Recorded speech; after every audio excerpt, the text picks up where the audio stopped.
Una de las cosas que creo que nos ha hecho esto es un poco más puntuales. Esta Sí. charla en la facultad empezaría 18:30 tranquilamente, este, pero capaz que podemos arrancar. Está Eh, buenísimo. Nada, primero, bueno, agradecerles que se hayan enganchado. Es verdad que no tenían excusas de que no estaban en sus casas, pero de todas maneras se agradece la respuesta y que se hayan enganchado en este ciclo. Tal cual como decía Héctor, posibilitan estas dinámicas de poder tener algún tipo de intercambio mediante esta plataforma y que todos nos podamos sumar de distintos lugares. Eh, en realidad, bueno, para los que no conocen, el Estudio ATV surge vos me corregí, Fede, en todo caso, pero por el 2003, ¿no? Aproximadamente, donde junto con Fede Azubel, con Nacho Trabucci y Walter Villano, en plena salida de la crisis, se deciden armar este estudio que empieza con algunos emprendimientos pequeños y que hoy en día tienen como una doble condición, que hace que puedan ya hace un tiempo desarrollar muchos de los proyectos, aparte de hacer algunos concursos y algunos encargos particulares, eh, pero que en definitiva, como desde varios lados del mostrador, y creo que eso enriquece claramente el proceso del proyecto. Tanto Fede como Anabela, que se sumó después al estudio, tienen práctica docente, en la UBA, y bueno, Anabela también creo que está en la Universidad de Palermo. Eh, Sí. Eso también creo que, bueno, digo, de alguna manera el ida y vuelta ese, creo que es interesante, ustedes lo irán comentando, cómo lo llevan a eso, cómo van reflexionando con sus proyectos. A mí en particular me gusta una frase que hace un tiempo lo comentó Fede, esta relación viene como desde el 2015, creo que en algún momento hemos ido con grupos a Buenos Aires a ver los edificios, nos han recibido con gran generosidad, y Fede estuvo acá trabajando en particular en un workshop, y en algún momento Fede decía que básicamente era un estudio que hacía. Y a mí me parece una linda definición como para empezar esto. Son un estudio que hace, que experimenta, que ha ido cambiando, y ha ido creciendo con el paso del tiempo. Eh, Trabajando sobre la vivienda colectiva en una zona de Buenos Aires que ha tenido como un franco crecimiento, que es la zona de Palermo, ¿no? Núñez, Las Cañitas, es una zona que ha cambiado claramente, y ustedes le han escapado algunos preceptos, como esto de eso, algunas interpretaciones del código, que tanto hemos hablado, de cosas obvias, y ustedes han tratado de generar edificios que de alguna manera construyen más la trama, trabajan en el borde ese entre el espacio público y el espacio privado.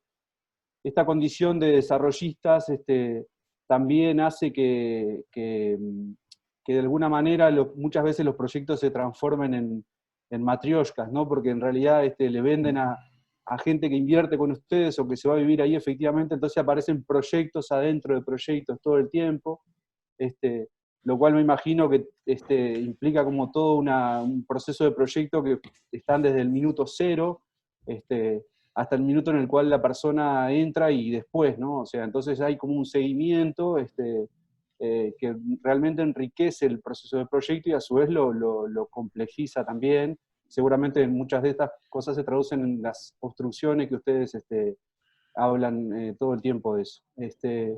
Pero nada, creo que va cuenta que después podemos llegar a conversar algo más sobre el final, después de la presentación de ustedes. Me parece que ahora podrían empezar con la presentación, hacerla tranquilamente, tomarse el tiempo, y luego cuando terminemos podemos tener una pequeña ronda de consultas y preguntas muy picantes, Fede. Sé que te Vale, viniste vale, con vale. refuerzos, pero ya te Eso, avisé estamos que vamos a ser muy acompañados. incisivos. Ningún problema, por eso vinimos en patota, o sea, para poner espalda contra espalda. Bueno, primero agradecemos obviamente siempre este contacto con el Taller Berio, a Héctor y a Rafa y a todo el equipo, pero sobre todo ellos dos que tenemos como una relación ya de amistad y un respeto mutuo desde lo profesional, ¿no? También. Eh, La verdad que sí, tenemos como un valor muy grande en todo esto que cuenta Rafa en cuanto a tres aristas, ¿no? Muy fuertes que se fueron dando, me parece como cerrar ese preludio y poner en órbita la charla que tenemos preparada, que tiene que ver con tres aspectos, ¿no? Por un lado está desde ya lo disciplinar, que es lo que nos ocupa fuertemente, lo académico, que es el lugar donde generamos conocimiento y experiencia e investigación, y que eso está totalmente conectado a esta cuestión del hacer, ¿no? O sea, lo que investigamos, lo que dudamos, lo que se pregunta, se vuelca en proyectos y que el discurso sea de alguna manera el mismo, ¿no? Por lo menos las mismas preguntas estén en el ámbito académico y en el ámbito profesional. Sumado a esos dos está este otro que contaba Rafa, que no es menor y que es fuerte, que en esta cuestión del hacer somos un estudio que, por esas razones de la Argentina y de nuestros pagos, digamos, donde las crisis generan ciertas oportunidades, estuvimos en un momento justo y en el lugar indicado, ¿no? Y con alguna antena parada, pero hay una realidad y hay una cuota de suerte también en todo eso, porque pudimos de alguna manera acceder a hacer nuestro propio, un primer emprendimiento, ¿no? Juntando a algunas personas allegadas, comprar un primer lote en esta cuestión de cómo se empieza, ¿no? Y bueno, eso después derivó en realmente ser un estudio de arquitectura que hace sus propios desarrollos, ¿sí? Y esta cuestión de estar de los dos lados del mostrador nos hace en realidad estar de los tres, ¿no? Como esta cuestión de tratar de vincularnos con lo académico, estar muy fuertemente arraigados en lo disciplinar y lo que implica el rol del arquitecto en el ámbito de la sociedad, con sus decisiones hasta políticas, en cuanto a cómo uno ocupa el suelo, y del lado del emprendimiento, ¿sí? De la persona que emprende y que hay un negocio por detrás y que no hay que tener miedo en nombrarlo, ¿no? O sea, la verdad que hay algo que es unas personas que acompañan un desarrollo y muchas de ellas salen en lo inmediato y muchas de ellas después se enamoran de eso que se produce y, digamos, se genera como un círculo enriquecedor. En ese aspecto, bueno, nosotros, si quieren, empiezo como a compartir, si generamos y producimos una charla, a ver, ahí me dicen si esto se ve. Se ve, Fede. Ahí va. ¿Estamos? Sí, sí, se ve impecable. Bien. Bueno, buenísimo. En ese aspecto nosotros armamos una charla que trata de barrer primeramente las tres dimensiones, ¿no? Pero fuertemente arraigada en el vínculo, por ser estar esta charla dentro del marco de la universidad, de la academia, el vínculo entre la disciplina y el ámbito justamente donde se produce ese conocimiento, ¿no? ¿Y qué nos pasó a nosotros con eso, de algún modo? En ese ámbito, bueno, esta cuestión de las obstrucciones proyectuales las vamos a empezar a vivenciar y vamos a tener algunas cuestiones medio salpicadas de por medio. No es una charla que tenemos armada como para hablar de un proyecto en particular, si bien los vamos a ver, sino con la idea de focalizar la mirada en distintos aspectos del problema o de las temáticas y de las problemáticas de la disciplina que se ven, digamos, que están atravesando todos esos proyectos que vamos a ir viendo. Pero bueno, algo que nos gusta también es empezar, a ver, para que, con algo que parece muy lejano, ¿no? Nos alejamos para después volver. Pero acá hay una frase que nos parece interesante, ¿no? Y que nos motiva, y que es esto de que, ¿por qué hay algo y no más bien nada? ¿No? Es una frase que se la hizo William Joseph, y probablemente no podamos responderla, ¿sí? Pero hubo gente que se metió en ese problema a tratar de desmenuzar por qué hay algo y no más bien nada, ¿no? En ese sentido, Heidegger, Sartre, probablemente Husserl y Merleau-Ponty son, nosotros los llamamos los 4 caballeros de la fenomenología, tienen que ver con un análisis muy personal de hacer esa pregunta y que tal vez no la terminan respondiendo, pero sí dan cuenta de que algo hay, ¿no? Y ese algo es susceptible de ser analizado, ¿no? Ese algo, por lo pronto, somos los que estamos vivos, que somos sujetos, y por el otro lado están los objetos, ¿no? Bueno, estos personajes empiezan, y todo esto es parte de lo que uno busca, nosotros prestamos atención a ello, empiezan a establecer puentes, ¿no? Y hablan de que el sujeto y el objeto tienen como una relación de conciencia, ¿sí? Y esa conciencia se da a partir de la percepción, ¿no? Uno a través de la experiencia y de esa percepción, el sujeto puede como hacer consciente al objeto, ¿sí?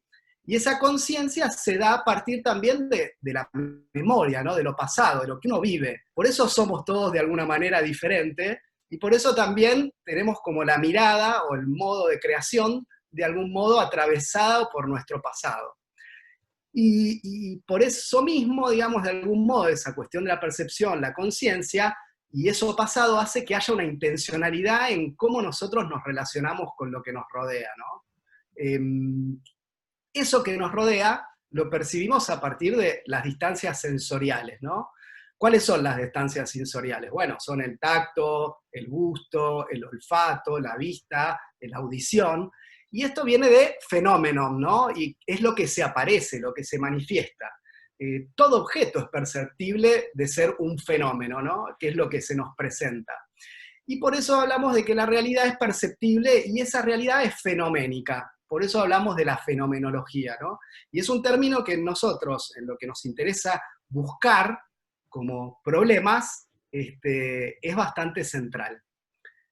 Viniendo más, digamos, o tratando de movernos un poquito más para acá, en el ámbito de la filosofía, Kant va a hablar del sujeto como el ser y el objeto como un objeto arquitectónico, ¿no? Y de algún modo establece como un vínculo que tiene que ver con tres esencias, tres puntos esenciales. Por un lado habla del origen esencial. ¿Qué sería el origen esencial? Bueno, la morada, la casa como el recinto primordial, el recinto interior. Por otro lado habla del carácter esencial, que es su materialidad, o sea, su cuerpo, de lo que está construido, ¿no? La arquitectura es sobre todo presencia física, dice, y es arquitectura en tanto que es cosa construida. Y la tercera condición es la relación del espacio-tiempo, digamos, la tercera esencia. Es esa condición, ¿no? Que nos atraviesa a todos, que es el momento en el que estamos viviendo, ¿no? Y nuestra condición y relación de espacio-tiempo hace que todo lo que vivamos o cualquier relación que establecemos como sujetos con lo que nos rodea está atravesada por nuestra condición temporal, ¿no? El momento en el que nacemos en la historia. Bueno, ¿qué quiere decir esto, no? ¿Por qué camino seguir cuando nosotros aparecen, digamos, estas cuestiones? Porque esto es buscar, ¿no? Y nos parece, de alguna manera, que nos gusta pararnos ahí, como en esta persona, en esa bifurcación, donde empieza a decidir, ¿no? ¿Qué busca? Para empezar, lo importante es buscar. Y esto que acabamos de hablar tiene que ver como con esa búsqueda, que son cuestiones intrínsecas de uno, ¿no? Y lo primero que hace es construir esa primera búsqueda, ¿no? Buscar es hacer lo necesario para llegar a construir algo o hallarse en un determinado situación o estado. Hay una frase que nos gusta mucho, en realidad, que tiene que ver con Agamben, que habla de que el poeta, el contemporáneo, o sea, el ser contemporáneo, debe tener la mirada fija en su tiempo, pero ¿qué ve quien ve su tiempo? La sonrisa demente de su siglo. Aquí me gustaría ponerme una segunda definición de la contemporaneidad. Dice que contemporáneo es aquel que mantiene la mirada fija en su tiempo para percibir no sus luces, sino su oscuridad. Esa frase nos pareció muy relevante, ¿no? Porque es hablar del ser contemporáneo, y nosotros como seres contemporáneos deberíamos siempre estar en esa búsqueda, ¿no? Movernos e ir moviéndose, no mirando las luces, sino moviéndose a partir de esas sombras, ¿no? ¿Qué otras cosas buscamos? De algún modo, por lo menos en particular a nosotros, siempre nos pareció interesante estas cuestiones de Heidegger, de Sartre. Por algún lado aparecen términos literarios o cuestiones muy vinculadas, por ejemplo, a Cortázar, ¿no? A Rayuela, algunos vínculos que tienen que ver con el ámbito de la arquitectura, y también aparece Peter Sumter, ¿no? Que de alguna forma podría ser algún poeta que linkea de algún modo estas cuestiones de la percepción del sujeto, ¿no? Otra cosa que buscamos, ¿sí? Tiene que ver con esto. Esto es una película, ¿sí? Que la película se llama Cinco Obstrucciones. No sabemos si algunos de ustedes la vieron, pero es una película donde Len, ¿sí? Que es una persona son dos directores, ¿no? Len hizo un corto que se llama El humano perfecto. Y por otro lado está Lars von Trier, que es otro director que en una charla se ponen de acuerdo como para establecer un vínculo entre ellos, ¿sí? Ese vínculo es que Lars von Trier empieza como a decirle que tiene que volver a filmar ese corto, que era El hombre perfecto, pero con determinadas cuestiones particulares, que son 5, ¿no? 5 obstrucciones. Y acá es interesante el término, que nosotros vamos y los vamos a buscar al diccionario. Bueno, ¿qué es una obstrucción? Siempre ahí aparece como que una obstrucción es un cierre, un estrechamiento de un conducto, o un camino que impide o dificulta el paso por él. Acción de producir o producirse un cierre, un estrechamiento. Casi que siempre esta cuestión de la obstrucción está muy vinculada a algo negativo, ¿no? Y en realidad algo que nos enseña justamente esta película es que a cada obstrucción que Lars von Trier le supone a Len se agarra la cabeza y dice, no, pero ¿cómo voy a filmar esto, por ejemplo, con la mitad de los cuadros que había hecho el primer film? O, por ejemplo, le dice, bueno, ahora lo tenés que hacer cambiando la locación, cambiando el idioma, y ahora lo tenés que hacer, por ejemplo, con un corto de dibujos animados. Lenz, en cada una de ellas, su primera sensación fue que esa obstrucción le impedía generar lo que había logrado en un primer momento. Y en realidad, lo que sucede es que cada una de esas obstrucciones hace de ese film un film mejor, superador del otro.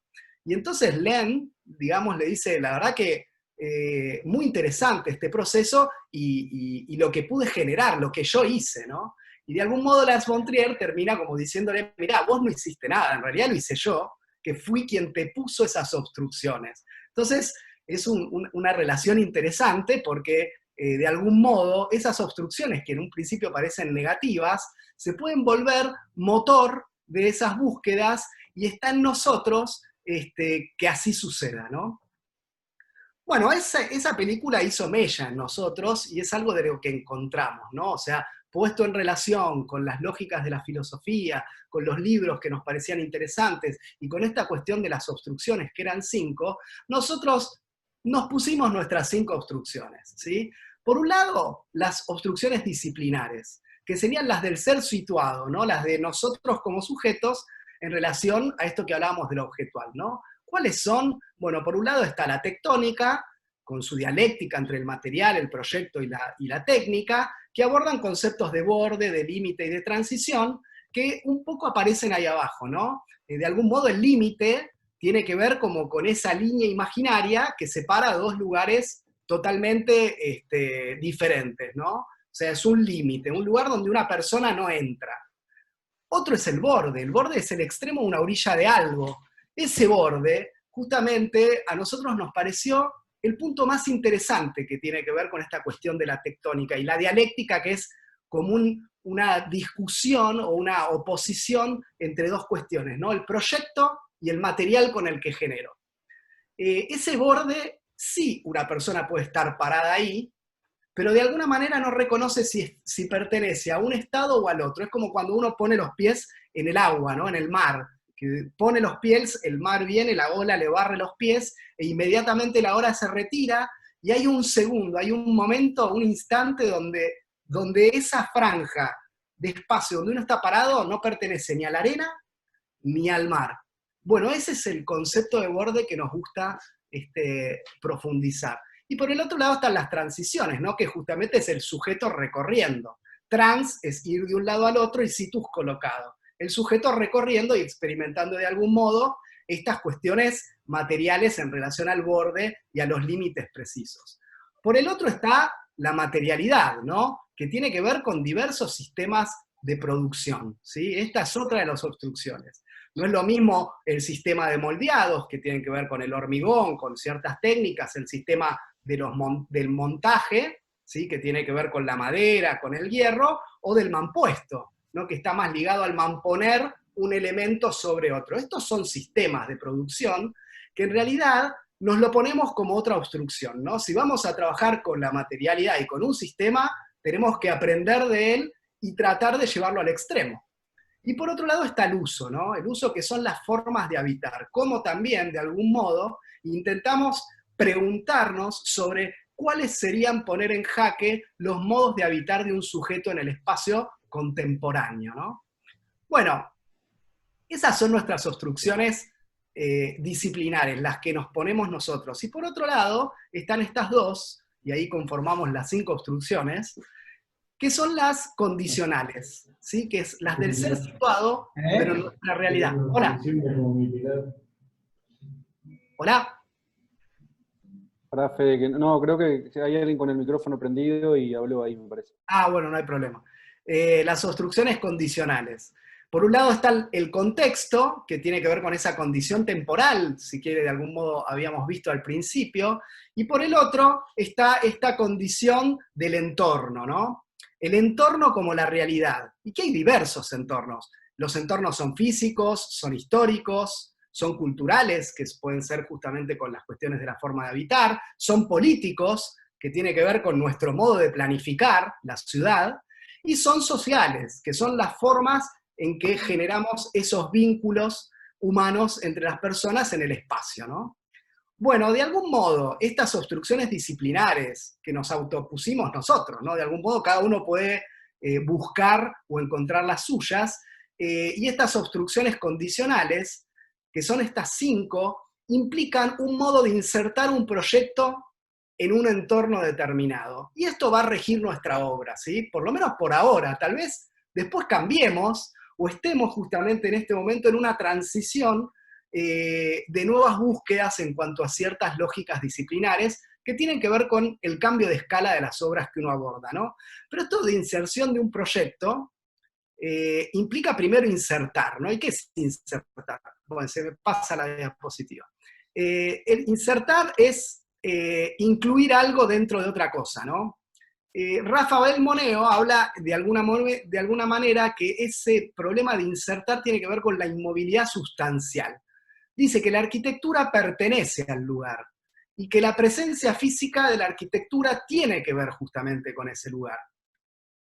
Y acá mientras nos acompañan unas imágenes de Mies, cuando empieza como a hacer un trabajo fotográfico sobre una obra puesta en un contexto determinado.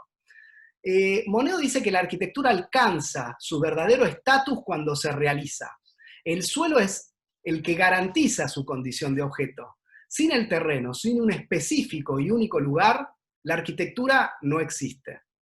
Uno de los rasgos característicos que con más fuerza se distingue de la arquitectura es la construcción. Sin embargo, dice, quisiera reservar este concepto de arquitectura para la auténtica permanencia de la realidad construida, y tal deseo implica que haga acto de presencia aquella inmovilidad sustancial, que solo puede ser alcanzada con un lugar. Nos quedamos con ese problema del lugar, porque realmente tiene que ver fuerte con algunos preceptos que estaban vinculados a nuestras obstrucciones, ¿no? Esta cuestión del contexto, esta cuestión de los entornos. Y en eso definimos como, para mostrar cómo abordamos 2 puntos diferentes, ¿no? Por un lado, ¿qué sería el lugar o ese campo del evento como el campo abierto, ¿no? Y por otro, ¿cómo sería ese lugar o ese campo abierto en la ciudad y en otra ocasión en los entornos sociales, ¿no?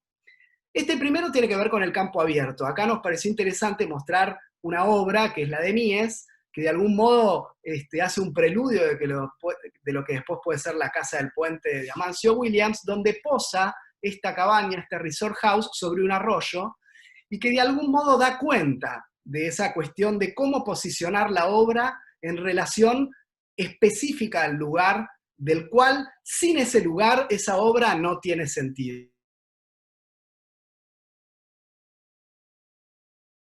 Graficar esas obstrucciones que contábamos, Y en principio esta es la Casa Marino. Esta casa está en Pinamar, que es un balneario acá de la provincia de Buenos Aires, que está rodeada de una parte de un bosque. Para empezar, está fuertemente relacionada con, como dije, con el mar, y que tiene una parte más atrás, o sea, no ligada a lo que es la orilla o la parte de la playa, sino más hacia el fondo, que es toda una situación de un pinar enorme, un bosque de pinochas y de pinares muy lindo, sobre el cual nos tocó hacer esta obra, ¿no? De alguna manera ahí está ese contexto, y acá de alguna forma también empiezan como a aparecer ciertos límites, ¿no? Nosotros posicionamos esa casa, y nos parece interesante destacar esto, como una línea. O sea, si uno imaginara ese gran vacío, esto es una línea en esa inmensidad del bosque, donde de algún modo uno reconoce que ese paisaje también es factible de ser proyectado o elaborado, porque con la mano del hombre se transforma de alguna forma también esa naturaleza. Uno recorre y la casa se aparece de esta forma, ¿no? Viene desde la calle y parece como incrustada, ¿sí? O puesta en relación con ciertas lógicas de la topografía y con la verticalidad de estos árboles, de estos pinares que empezamos de alguna manera a visualizar.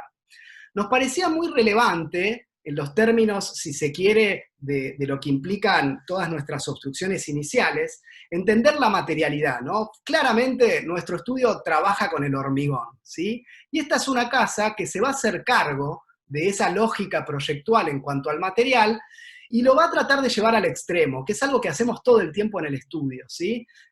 Como ven acá, aparecen 3 pilares, o sea, 1, 2 y 3. Son 3 pilares, 3 columnas, con la idea de tratar de tocar el mínimo indispensable ese suelo.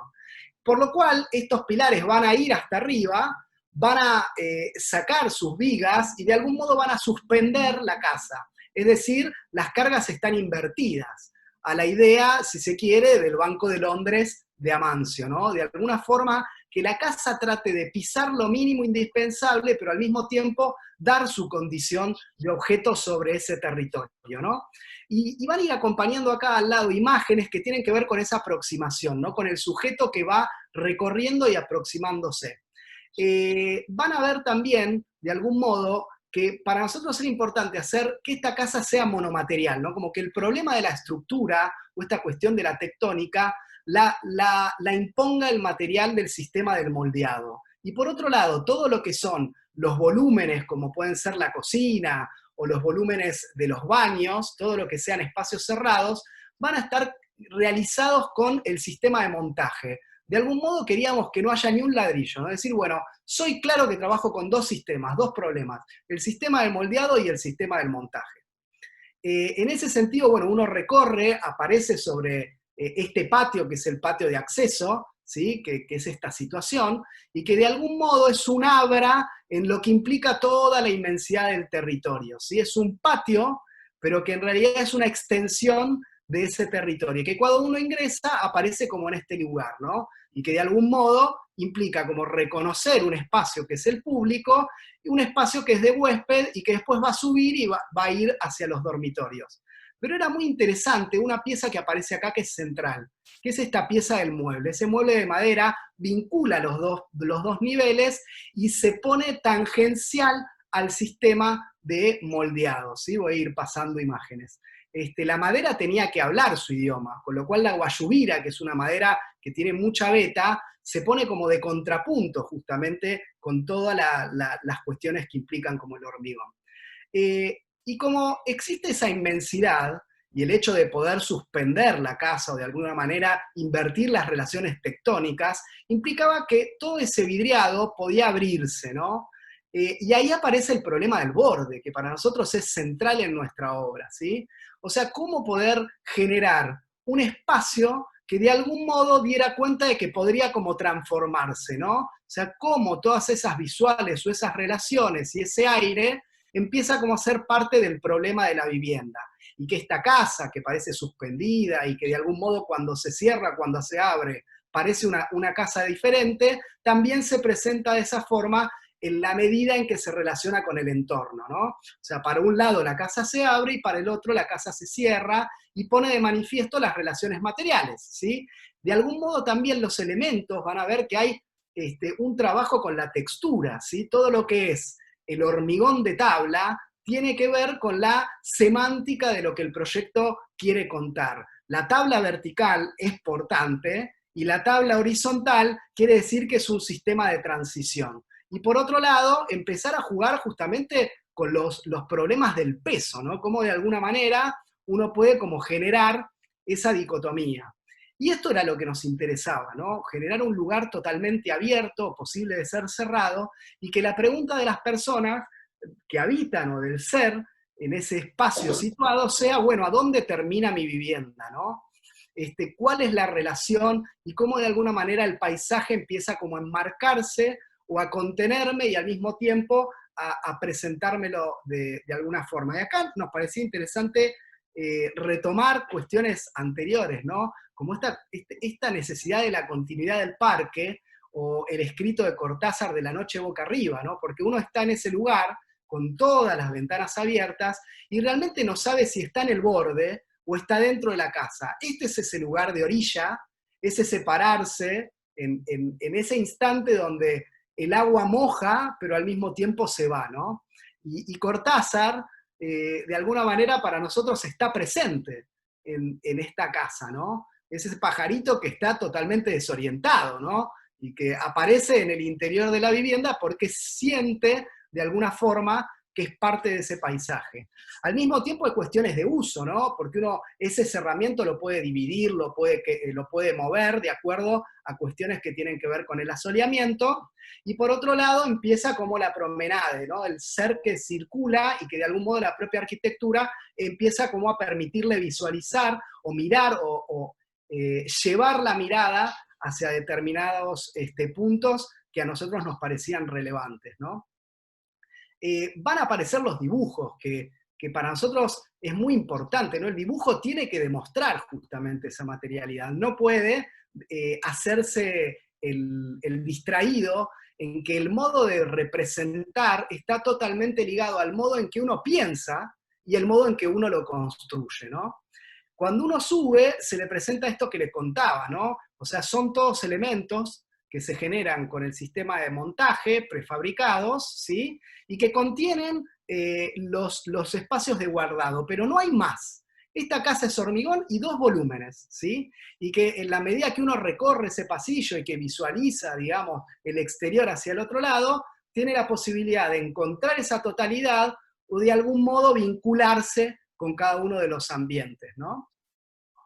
Y nunca, o el estudio trata de ser muy, muy preciso en los detalles, ¿sí? Por eso esta cuestión de que si el hormigón, digamos, o los elementos de alguna manera no necesitan tocarse, porque no es desde ese punto en que el elemento se sostiene, entonces se refuerza el problema de la tectónica. Y nuevamente esto que hablábamos recién, ¿no? Cómo uno opera desde las obstrucciones disciplinares, llevar el material al máximo, que tiene que ver con esta cuestión de colgar, de que ese material al mismo tiempo empieza a ser la memoria de lo construido en madera, ¿no? Como que hay al mismo tiempo un negativo, ¿no? Como que la madera que está en vertical y que encierra los volúmenes, se pone de manifiesto en la madera que se fue, ¿no? En la memoria de la madera que se fue, que es esa mancha que queda en el hormigón, ¿no? Esto mismo, o sea, ahí aparece de alguna manera esto que hablamos, ¿no? Cómo esos tabiques dan cuenta de esa situación y cómo la casa a la noche se transforma e invierte su relación, ¿no? Lo que de día podría cerrarse abajo y abrirse arriba, a la noche arriba se cierra con estos paneles de madera para poder dormir y descansar y hacer del recinto interior, y aparece ese faro, ¿no? Que tiene que ver como con el edificio puesto en ese sitio.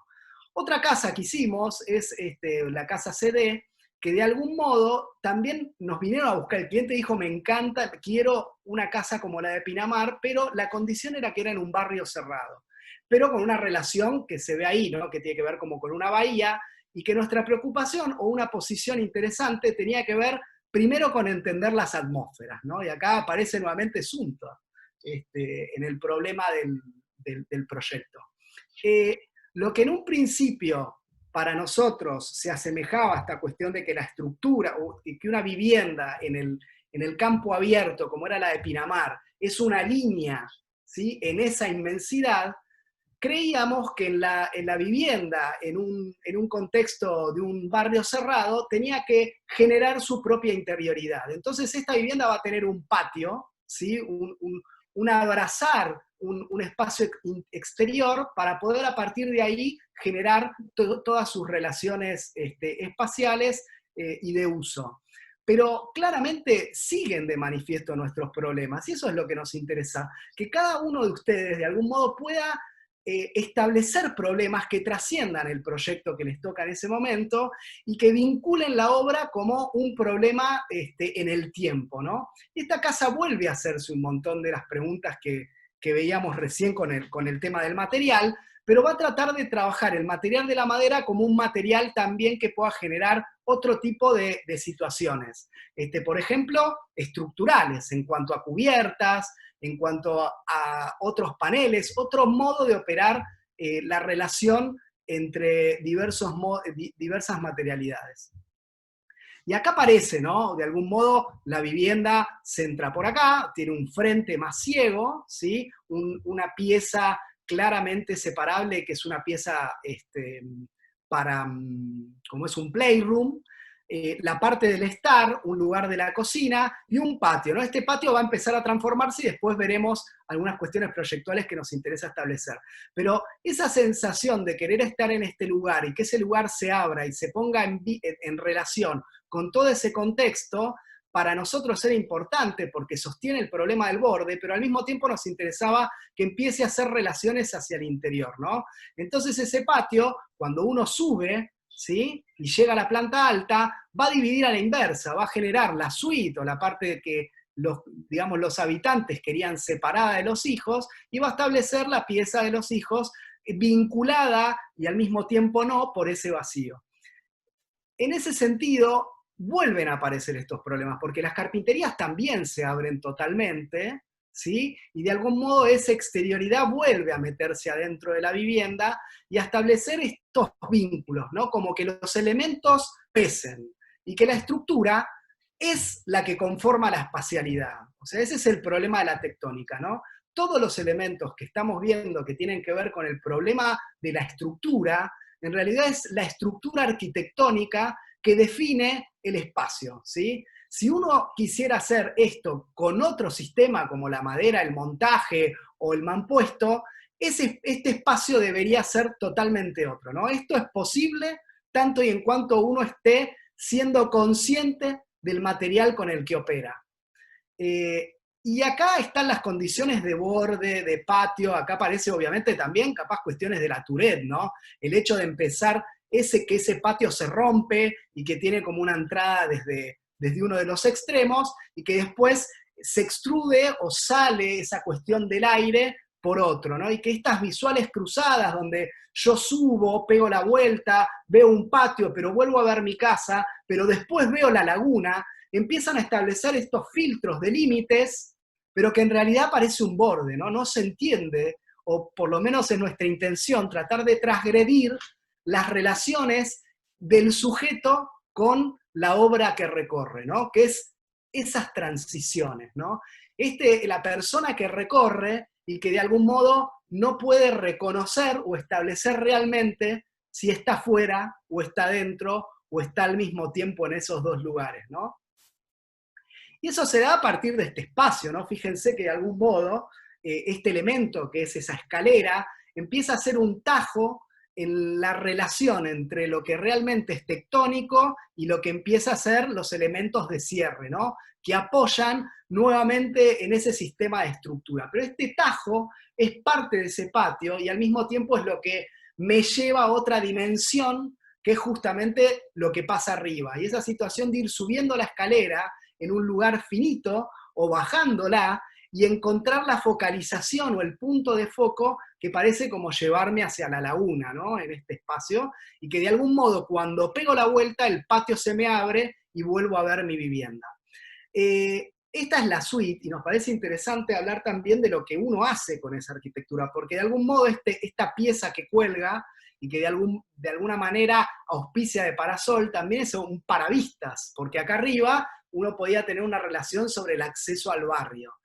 Pero es la propia arquitectura la que genera todas esas relaciones de visuales y al mismo tiempo que definen un borde y un límite, ¿no? Porque en realidad uno acostado en ese lugar, el límite no es el vidrio, es ese panel o esa especie, digamos, de tabique de hormigón suspendido, ¿no? Que lo único que hace es dejarme ver la raja de la laguna. Pero la casa se presenta de esta forma hacia la ciudad, ¿sí? Sigue las líneas, respeta, digamos, el entorno y explota hacia todo lo que es la interioridad o toda la relación con el entorno, ¿no? Que esto es un poco también lo que nos parece relevante destacar en cuanto a las obstrucciones del entorno y del contexto. Nuevamente los dibujos, ¿no? De algún modo, esa lógica de entender que el dibujo acompaña el proceso de proyecto y que es parte fundacional como para poder entender la materialidad, ¿no? El dibujo no es una herramienta que solo representa, es una herramienta proyectual para poder comunicar de alguna manera justamente esto que se ve, ¿no? Esos pesos. Bueno, la otra sección es qué pasa con todo esto, con estas obstrucciones, cuando el lugar o el campo evento es la ciudad, ¿no? Y acá sí, como hablamos de Mies, nos fuimos como a esta plaza, que es la Plaza de las Artes, ¿no? En Brasil. Y que de algún modo nos parece súper relevante esta mancha, ¿no? Cómo esta pieza o este edificio entiende el contexto de la manzana y empieza como a dar respuesta a las preexistencias, ¿no? Estableciendo determinados vínculos. Este pasaje, ¿sí? Que es el pasaje justamente de la Plaza de las Artes, donde el volumen se pone en relación con las edificaciones existentes y gracias a entender la materialidad puede volar, ¿no? Porque claramente esto es una gran viga de hormigón, una caja en sí misma, que libera esa planta baja y permite, al modo de la Caixa Forum, que el espacio urbano pueda como vincularse a él, ¿no? Y que las interioridades empiecen como a responder justamente a esas lógicas del entorno. En ese sentido, nosotros nos pusimos a hacer un estudio muy fuerte sobre cómo podríamos o qué sería operar un proyecto de vivienda colectiva en el marco de las preexistencias, ¿no? Y acá Ana había encontrado, y nos pareció muy relevante, un trabajo que tiene que ver con los encastres japoneses, ¿sí? Como que los encastres estos japoneses parecen súper precisos en el sentido de que una pieza tiene la mueca o la parte exacta de encastre que comprende la relación con lo otro, ¿no? Y para nosotros esto, en el modo en que nosotros operamos en el contexto, es fundacional. O sea, no podemos comprender un espacio donde se opera si no es a partir de relevar esas obstrucciones que son las preexistencias, ¿sí? Y en ese sentido, acá aparece un poco unas manchas que tienen que ver justamente con el modo en que nuestras piezas urbanas, que son los edificios, empiezan a ponerse en relación con las preexistencias, ¿no? O sea, todo lo que es negro son los espacios de pulmón de manzana o patios, y nuestras piezas casi que son quirúrgicas en el sentido de comprender o duplicar lo que pasaba antes de que nosotros nos pongamos en ese sitio, ¿no? Por ejemplo, bueno, acá existe esta línea, este edificio que va hasta el fondo, y que nosotros podríamos construir hasta esta línea roja, pero de algún modo entendemos que hay que alinearse o respetar el entorno, y de algún modo y de alguna forma ponerse en relación, como una pieza de encastre, que en realidad lo que hace es potenciar el lugar y un poco casi a lo que hablaba Moneo, ¿no? Que ese edificio no pueda estar en otro lado que no sea ahí, ¿no? Y eso es fundacional, o sea, no venimos con una prefiguración y la superponemos a una trama, sino que proyectamos desde esas preexistencias. y cada patio de nuestros vecinos, ¿sí?, con los cuales estamos haciendo ciudad, empiezan a ser problemas propios, ¿sí? Vamos a ver rápidamente 3 trabajos. Uno tiene que ver con Rabiniani 2170, otro es Rabiniani 2015 y otro es Paraguay 5565. ¿Por qué los ponemos así? Porque nos parece importante mostrar que el problema de borde que veíamos en las viviendas y que tenía que ver con esa relación casi total del espacio público para con lo que era el campo abierto, en la ciudad se nos va se nos va a traducir en un margen que es esa relación entre el mundo de lo privado y el mundo del espacio urbano. Y para nosotros es esa operación de borde por la que pasan la mayor cantidad de problemas de estos edificios, ¿sí? En ese sentido vuelve Heidegger, ¿no?, de algún modo, que tenía que ver justamente con entender estos seres, o sea, el ser y el tiempo, entender nuestra relación con la existencia a partir de justamente de la existencia del otro. Este edificio, el de Rabiniani, es un edificio que, bueno, hicimos ya varios años y que creo que con Berio fuimos, que la primera vez que vinieron, fuimos a visitar este edificio. Bueno, tiene una trama oculta muy marcada, ¿no? Es un lote de 10 metros, con lo cual acá hay 3 y pico, 3 y pico y 3 y pico, y de alguna manera esos 325, 325, 325 terminan generando una trama interna por la cual todo lo que rige en términos de uso está como signado en ello, ¿no? Lo que sí nos parecía relevante era volver o retomar estos conceptos que veíamos en la vivienda, ¿no? Si vamos a trabajar con el hormigón, hay que llevar ese hormigón al extremo de sus capacidades.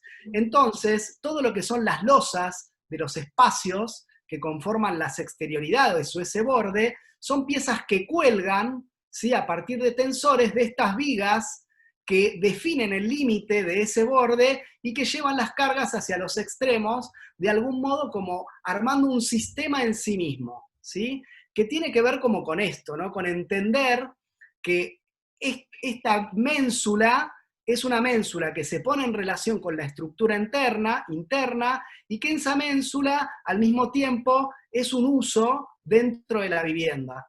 Eso es algo también que nos parece muy interesante, como que siempre lo estructural o los elementos que componen ese espacio sean más de lo que aparentan, ¿sí?, que es un poco lo que todos somos, ¿no?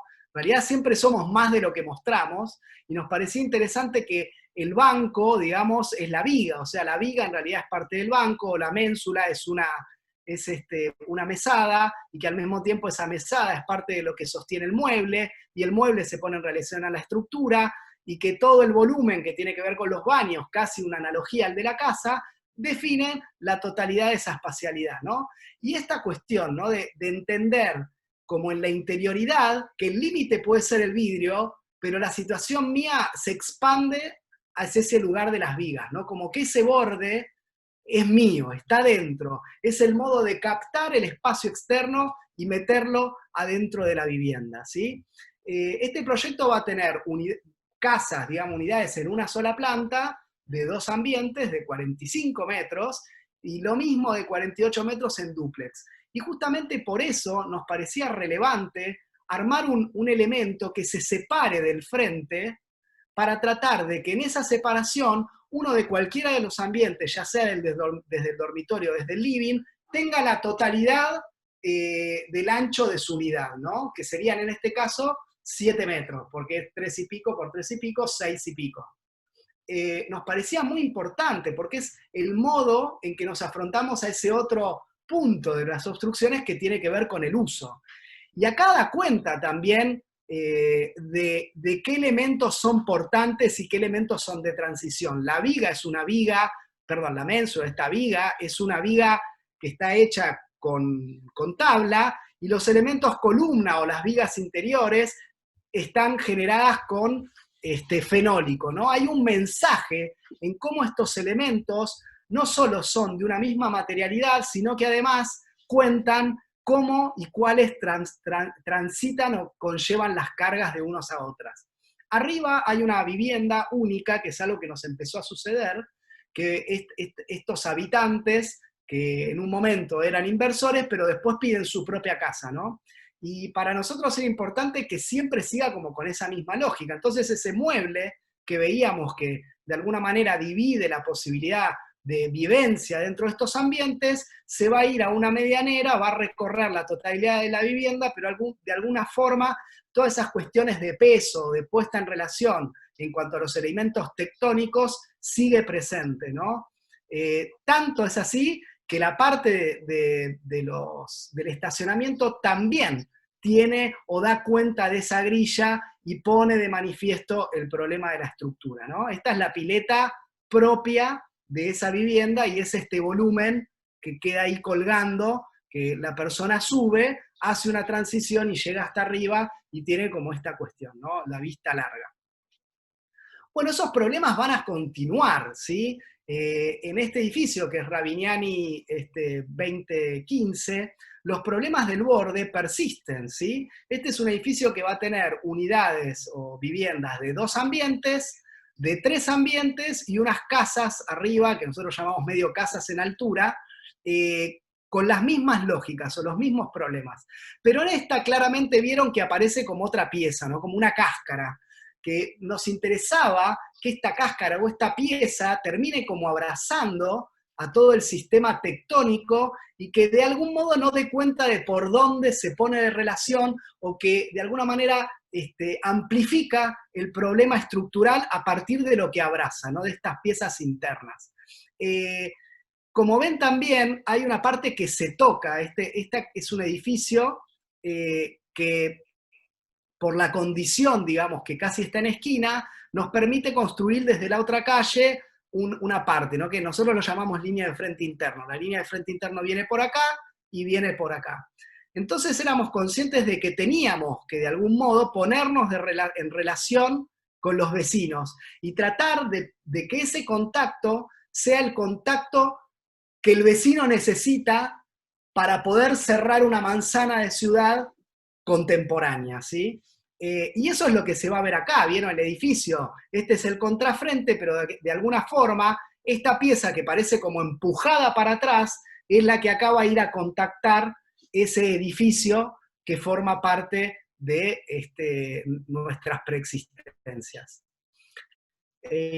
Acá aparece el corte, ¿no? Y también volvemos al problema de los dibujos, al problema del módulo, de la grilla oculta, y de que de algún modo esa grilla nos permite también, después van a ver, transformar durante el proceso de acuerdo a ciertos requerimientos. Pero hay en estos primeros 3 pisos una lógica que tiene que ver con unidades de 2 ambientes, una lógica en el medio que tiene que ver con unidades de 3 ambientes, y arriba unas casas, ¿sí? Que tienen como unas dobles alturas, unos dormitorios, unos vacíos, y unas piletas, unas terrazas propias, dado que las piletas de los demás se dan abajo. Acá aparecen las plantas, ¿no? Cómo existen como todas esas transformaciones, y esta planta del hecho de llegar y tener todo el ambiente grande, subir, llegar a este lugar que uno balconea y que los dormitorios de los chicos dan al fondo, la suite adelante con un patio como un sacabocado, después está en relación con el contexto y sube, tiene la terraza, ¿sí? Y su propia pileta.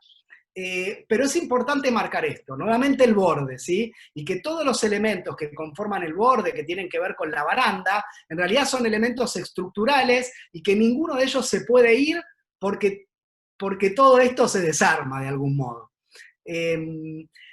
Y que esa lógica vuelve a repetir el problema de meter adentro el aire, ¿sí? Que parece ser la relación con el espacio urbano, y hay una intención, tanto en toda nuestra obra, de que el sistema de apilamiento, de repetición, no sea de fácil lectura, ¿sí? El problema el problema de estas vigas de hormigón, que empiezan como no solo a coser el edificio, a establecer las relaciones de borde, a hacer baranda, justamente a definir este espacio en su totalidad, empiezan como a hacer más compleja la lectura rápida de dónde aparece, dónde está el piso y dónde no, ¿no? Como esta cuestión tal vez pasa en relación a la arquitectura de Buenos Aires, propiamente de Mario Roberto Álvarez, donde el apilamiento de las viviendas denota claramente dónde está cada losa. Nuestra idea es confundir. Y que en esa confusión vos tengas que hacer una segunda lectura, ¿no? Y que esa segunda lectura lo que da cuenta es de que hay apilamiento, pero al mismo tiempo hay unidad, ¿no? Y acá claramente no solo hay unidad, sino que al mismo tiempo aparece todo ese problema que nombrábamos de borde. Y acá es donde el edificio se contacta con el vecino, ¿no? Y que genera unas situaciones de triple altura, que a veces hay terraza, a veces no, y que el edificio termina como haciendo esto, ¿no? Que es pegar la vuelta y ponerse en línea con los vecinos. Casi que tomamos las molduras como para que al edificio, al girar, amplifique esa relación. Y acá aparecen las expansiones, ¿no? Que es algo que nos interesa mucho, que es tratar de que llevar al máximo esas expansiones, que las expansiones sean lugares que tengan el máximo permitido por el código, que el máximo sería la altura interior. Si vos tenés 2,60 m, la expansión puede ser de 2,60 m.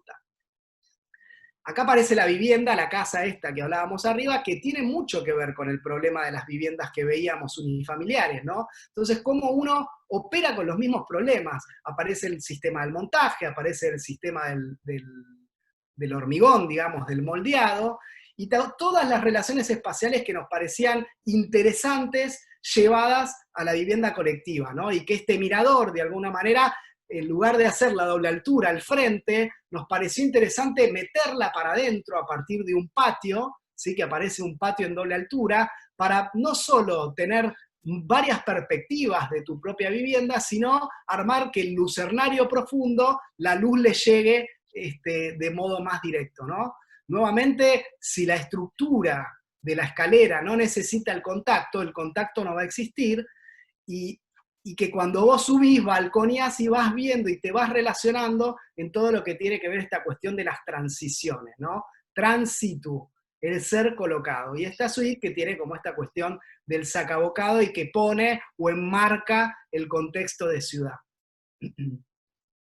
Bueno, por último está Paraguay, ¿no? Que de algún modo vuelve a repetir estas situaciones de contexto, pero va a generar unas nuevas viviendas arriba que son en una sola planta, también como estas casas en altura. Pero aparecen los pesos, nos parecía muy interesante achatar estos primeros niveles, de modo tal de dar cuenta de que ese borde cada vez es más profundo, ¿no? Realmente acá llevamos las expansiones a 260, son como patios, y hay una relación total entre la ménsula que sale, la viga que sostiene, la viga que vuelve a sostener la interioridad y que sostiene la ménsula, digamos que es baranda, y la baranda que vuelve a sostenerse acá al borde. Es como una pieza que se pone todo el tiempo en contacto y que no permitiría ser de otro modo, ¿no? Como que tectónicamente es necesario cada uno de estos elementos para conformar cada uno de los espacios. También acá el corte, nos parece relevante entender la trama, el módulo, las lógicas también de apilamiento, esta cuestión del vacío, de que siempre los remates tienen como una segunda lectura, que tiene que ver como con estas casas en simple altura, y que dan cuenta también casi de esto de que hablábamos en la vivienda de Pinamar, ¿no? Donde la casa se cierra o la casa se abre de acuerdo al usuario, y que como estas eran unidades muy mínimas, nos parecía muy interesante que estos paneles se abran y que la cocina sea un elemento exento que parece ser parte del propio estar, ¿no? Como que no existe la cocina, existe el cocinar, no existe la situación digamos, de dormitorio, existe el espacio de dormir. Y casi que este es un espacio de dormir que se puede abrir, se puede cerrar, se puede vincular, y que siempre están puestos, digamos, en relación los materiales, en tanto la materialidad del montaje permite abrirse y el hormigón es el que da la relación más tectónica y firme de los.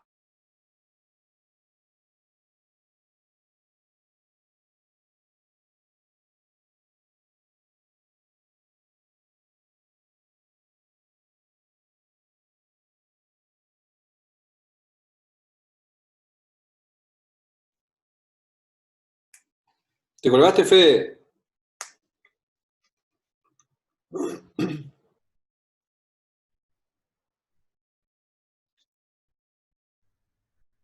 Me parece que sí, que quedó como se ¿Lo pesado? desconectó o algo. Ok, colgarse se le cortó. Sí. Sí.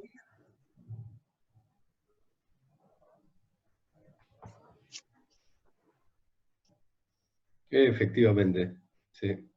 Se le terminó el Fevertel. Ahí le escribimos, a ver.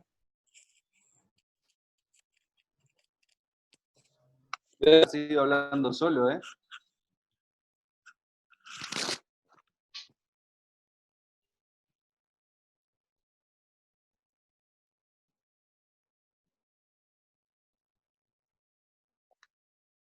Me mandó un WhatsApp, dice que se le cerró la compu, que ya inicie.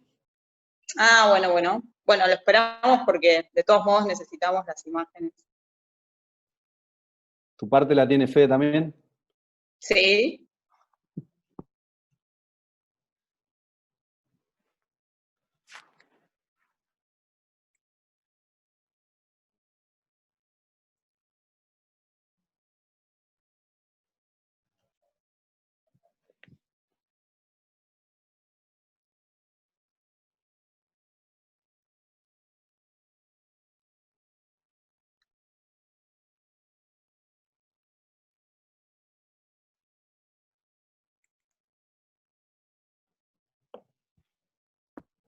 Anabela, ¿vos de cuándo estás en el estudio? ¿De cuándo te integraste al estudio? Bueno, yo estoy en el estudio desde el año 2013, fines de 2013, 2014, así que ya son varios años, siempre ligada al área proyectual. Bueno, ustedes saben, el estudio está dividida en estas tres patas. Hay una que es muy fuerte de proyecto, en la que Fede es director. Hay otra que es más de planificación estratégica, ahí está la T, de la ATV, y otra ligada a la producción, donde está la B, que es Walter Villano. Bueno, así que sí, claramente yo estoy como en el área de proyecto y también dedicado un poco a estas cosas que llamamos extensión adentro del estudio y que nos encanta hacer, bueno, un poco por lo que contaban, ¿no? Que somos un equipo más grande. Dentro de mi área hay otros chicos también, Agus y José, que también son docentes. En general, todos nos dedicamos a la docencia y de alguna manera nos importa poder compartir un poco cómo son nuestros procesos, dar un poco la receta, que eso es un poco lo que les quiero contar yo, ¿no? Como de qué manera todo esto que nosotros vemos, o que por ahí vemos en una revista o publicado, o incluso cuando visitamos una obra y esa obra está construida, y aunque expliquemos ese pensamiento, bueno, ¿qué hay detrás y realmente cómo uno puede tomar un punto de partida y empezar a hacer realidad ese proceso proyectual, ¿no? Que me parece que es un poco las preguntas que tenemos en la facu, ¿no? Aparece, bueno, el proyecto, viene el profe, nos dice, bueno, acá está el terreno, chicos, arranquemos. ¿Qué preguntas le tenemos que hacer al proyecto? ¿No? A mí me quedó una vez, hice un curso con Angelo Bucci, y él decía que, bueno, que hacer un proyecto se trataba de hacer muy buenas preguntas, ¿no? Y ahí yo creo que hay una clave que es interesante y que obviamente está ligado con esto que estábamos charlando de las obstrucciones, ¿no? Que si uno puede visualizar y clarificar cuáles son todos los problemas, incluso tomar cartas en el asunto, decir, bueno, estos son los problemas generales de la arquitectura, pero estos son los míos, los que a mí me interesan, ahí entonces creo que se puede generar una identidad. Ahí me parece que volvió Fede. Sí, acá estoy. Lo tenemos. Me habló en chino la computadora, me puso un cartel en No. chino. Sí, no sé, ¿Serio? pero bueno, ya está. Volvamos. Vamos. Bueno, hasta ahí el aspecto que nos parecía interesante relevar de tres obras, como para abarrar un poco esto que dice Ana, los problemas. Por eso no nos detenemos en profundidad en el proyecto en sí, que podríamos abordarlo en otro momento. Nos parece muy interesante transmitir los problemas, o sea, y cómo los problemas que uno se pueda como imponer en cuanto a esas lógicas de obstrucciones, son las que en determinado momento son motor de los proyectos y de un modo, digamos, de abordar la problemática de la disciplina y que vos quieras contar, ¿sí? O sea, y que trascienda, que no quede en un proyecto. Es el modo de abordar y de poder contar algo. Por eso acá, en esta que es cuando el campo evento, por ejemplo, es lo existente, nos tocó hacer una vez algo muy chiquito que tenía que ver con las oficinas de Asindar. Asindar es una empresa de acero, ¿sí? Entonces le dijimos, bueno, mirá, era un edificio, estaba detonado, toda la parte interior, como toda muy, muy mal trabajada, toda llena de tabiquería, y nosotros lo primero que hicimos es liberar toda la planta, armar nuestra piecita, ¿sí? Que seguramente va a ser el volumen de madera, clarificar un espacio amplio y definir un borde, una relación de lugar que tenía que ver con el entrar, con el acceder, ponernos en relación con la estructura que era muy linda del edificio, hacer que la estructura emerja, conforme espacio, y que al mismo tiempo nos dieran las mallas, ¿no? Bueno, vos sos Asindar, haces acero, bueno, dame tu material y vamos a hacer un problema con tu material, ¿no? Y así hicimos esto, que por suerte lo aceptaron, ¿sí? ¿Qué hicimos? Agarramos las mallas de Asindar, se oxidaron, superpusimos, generamos como una trama, y hay un lugar que es que es el de acceso, que te muestra todo, pero al mismo tiempo pone su límite, ¿no? Acá claramente el problema del límite. Pero que al mismo tiempo los elementos siguen, ¿no? Y se ponen de manifiesto en términos de las continuidades o las discontinuidades.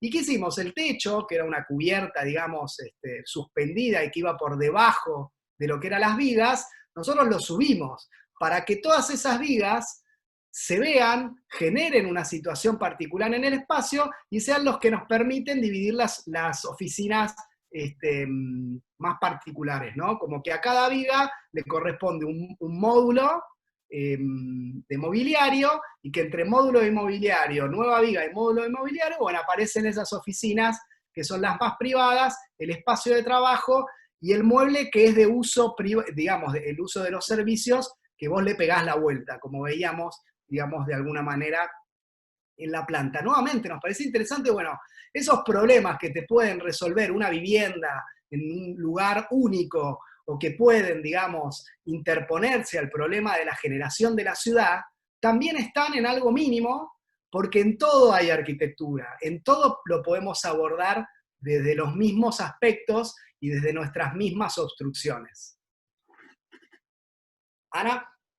Bueno, bueno, un poco mientras se te apagó la compu les adelantaba, ¿no? Que también nosotros les queremos contar un poco cómo es este proceso, ¿no? Y este proceso de proyecto que de alguna manera mantiene la continuidad con el proceso de proyecto que hacemos en la Facu.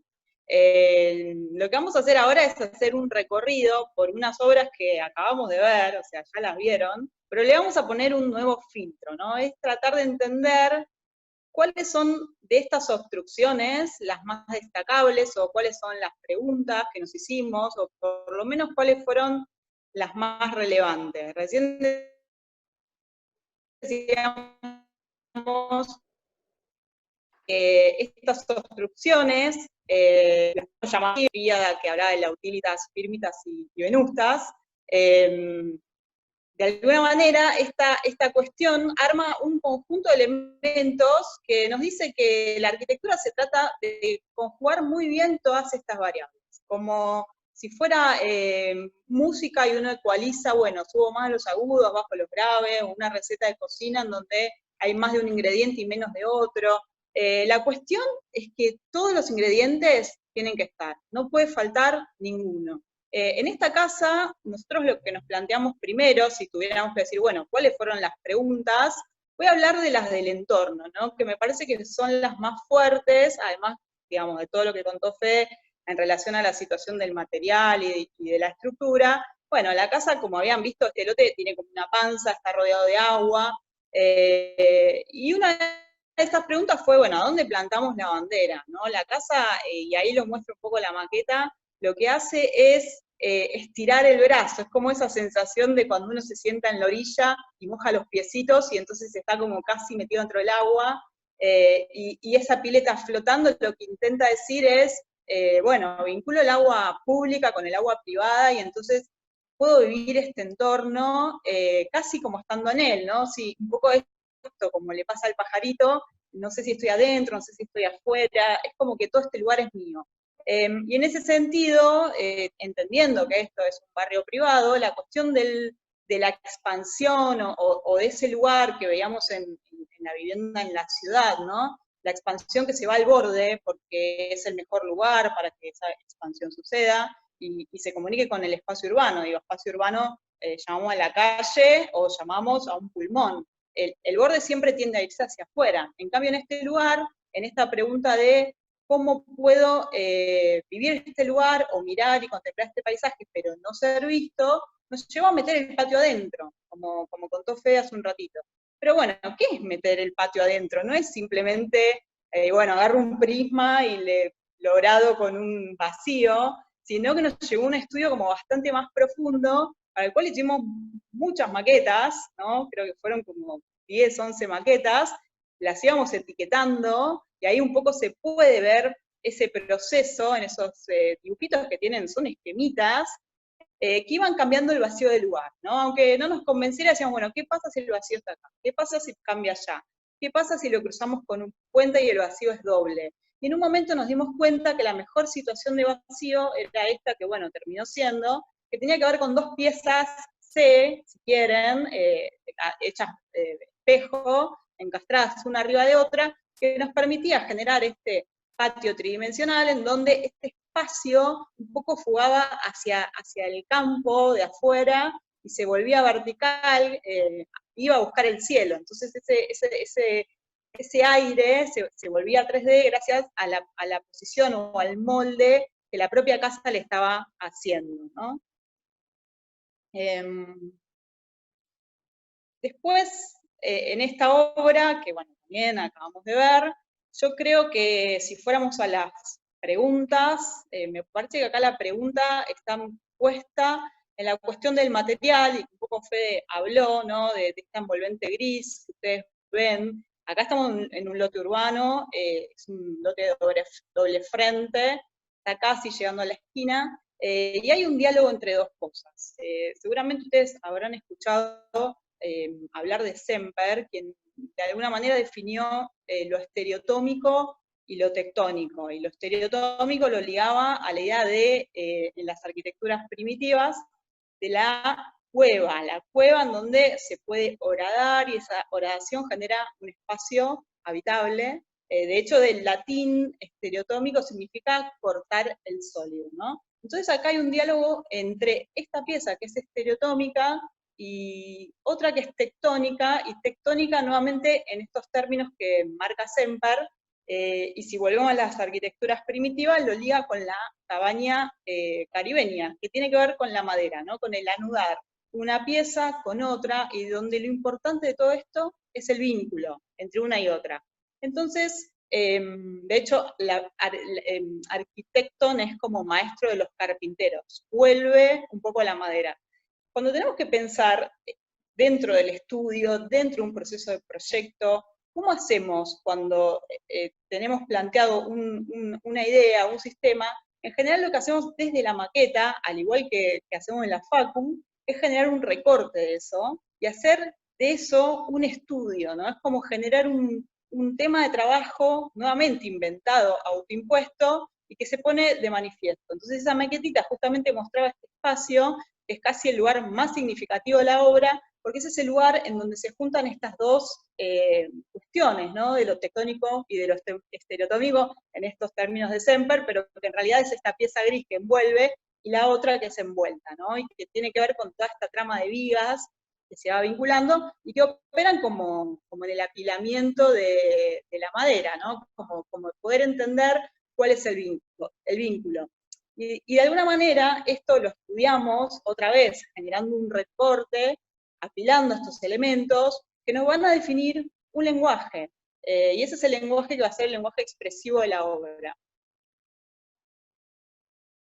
Y acá, de alguna manera, también nos define el detalle, ¿no? Porque, fíjense, hay vigas que son más altas y hay vigas que son más bajas, y eso es una decisión estructural, pero por otro lado hay algunas buñas que nuevamente marcan esta decisión, ¿no? De que si la viga es finita y se junta con otra, la uña lo que hace es hacer parecer que en vez de 2 elementos haya 3, y esa es una decisión que es material, pero que también es expresiva de un lenguaje.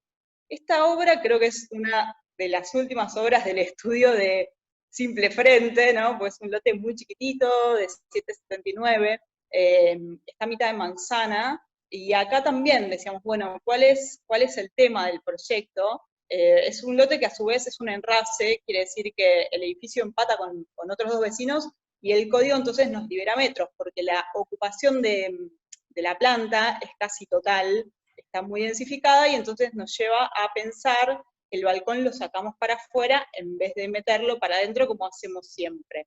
Y si tuviéramos que pensar un tema dentro de este proyecto, yo creo que está relacionado con el uso, ¿no? Porque las unidades son chicas, al frente son monoambientes, esta planta que les contaba muy chiquitita de ancho, ¿no? De 7,79, se divide en dos para generar dos monoambientes, y atrás, bueno, una unidad más apaisada que es de dos ambientes, y de alguna manera hay una pieza que la ven dibujada en las medianeras, ¿no? Que hay como una línea que recorre todo el proyecto en las dos medianeras, es un mueble, y ese mueble en los monoambientes lo que hace es ir dividiendo el uso, o sea que en algún momento es un placar, en otro momento es la cocina, en otro momento es el espacio de la tele, y de alguna manera también extiende, ¿no? Y esto siempre está como en nuestras decisiones de poder hacer extensivo el espacio interior hacia el espacio exterior, y se transforma, afuera es un macetero. La mesada es una pieza de hormigón que se vincula con otra pieza blanca que afuera se transforma de lo afuera en un macetero, y que culmina en un banco. Este banco no es el banco que vimos de Ravignani 1, el primero que vimos, que era una viga, y que ese banco realmente era una viga y tenía unas piezas que trabajaban a la tracción. Este banco es un banco que en realidad es una baranda. Y el lenguaje se va repitiendo, y esto cumple un rol dentro de todo el sistema, porque en el entrepiso, bueno, se convierte en un escritorio, ¿no? Es como una pieza que va recorriendo todo el proyecto. Nuevamente, ¿cómo la estudiamos? Bueno, hacemos maquetas, recortamos los sectores, y en esa maqueta que están viendo ahí abajo están todos los detalles que nosotros nos imaginamos. Por ejemplo, que la losa pase derecho, que no tenga vigas, que haya un escalón para salir al balcón, que reciba el mueble, que por arriba exista el parasol. Está también la viga de arriba, que es una viga estructural, que ya está pensada y ya está manifestada como un detalle adentro del proyecto.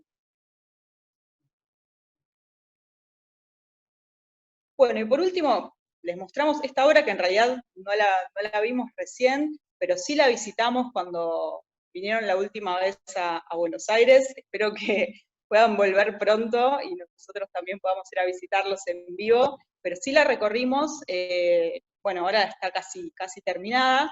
Es una obra que tiene 4 frentes. No voy a describirla porque de hecho no voy a tener imágenes para contarles, pero sí, específicamente está mostrada en planta, y un poco Fede adelantaba, ¿no? Nosotros cuando tenemos una prefactibilidad, lo que hacemos es agarrar el lote y casi volver a dividirlo, volver a lotearlo como con una grilla, a lo que llamamos estructura interna del proyecto. Y esa estructura interna lo que hace es dividir, y entonces aparecen esas unidades que se van densificando hacia abajo y se van abriendo hacia arriba porque están las unidades más grandes.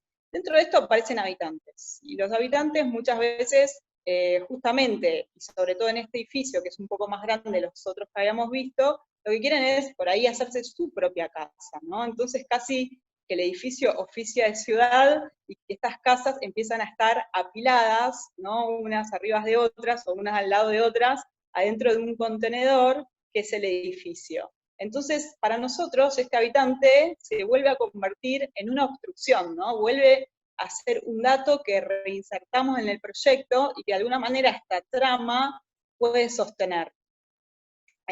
Bueno, así que un poco queríamos contarle esto, que es este proceso en pedacitos, un poquito de cada uno, sobre los temas más importantes que tomamos a la hora de proyectar.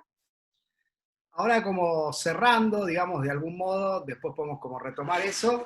Bueno, vieron que nos interesó mostrar estas cuestiones de los problemas propios, las obstrucciones, en el campo dentro del campo abierto, de la ciudad, de la intervención sobre lo existente, los procesos proyectuales y qué pasa en la dimensión social. Siempre nos llamó la atención la Arena do Morro como un edificio de Herzog y de Meuron súper interesante, porque cuando el espacio social, o sea, el espacio urbano, no está dando las condiciones de sociabilidad, es interesante entender que la arquitectura lo puede hacer.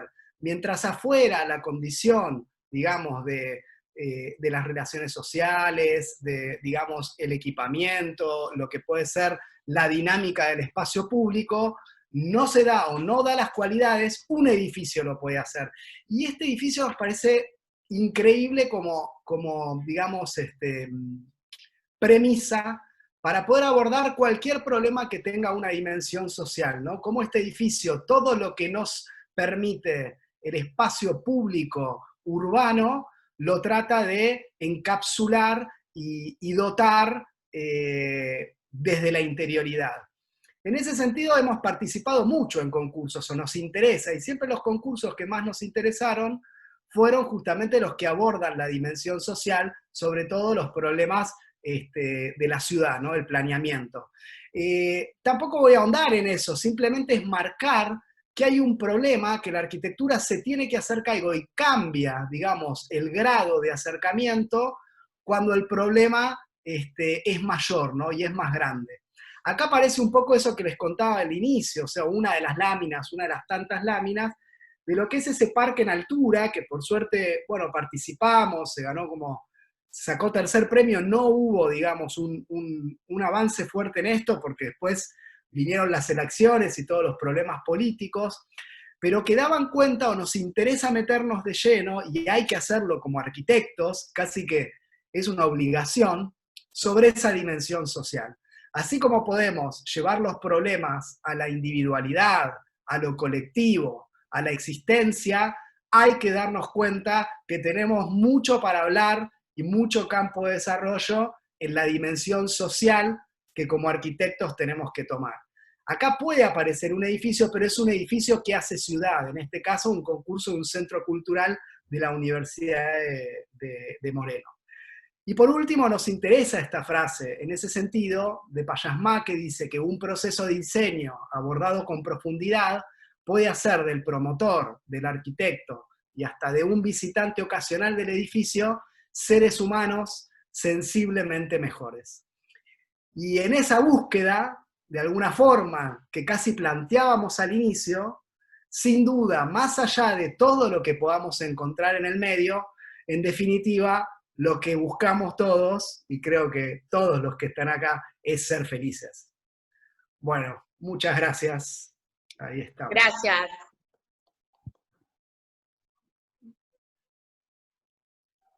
Muchas gracias, vamos. No sé, podemos hacer algún comentario de esto y después abrir una ronda de preguntas, ¿no? Me parece que, Sí. que sería bien interesante. No, yo, un comentario que me parece que ya lo hemos hecho personalmente cuando fuimos a visitar la obra.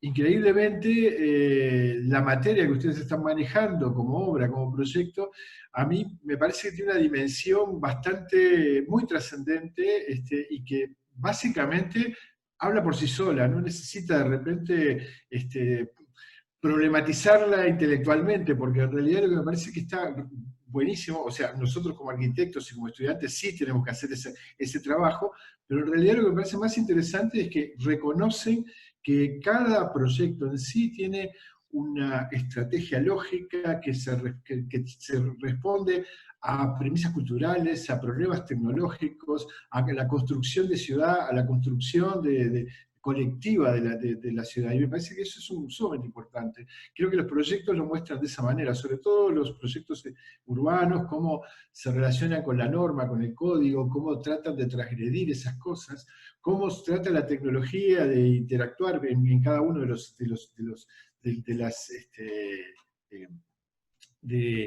las resoluciones.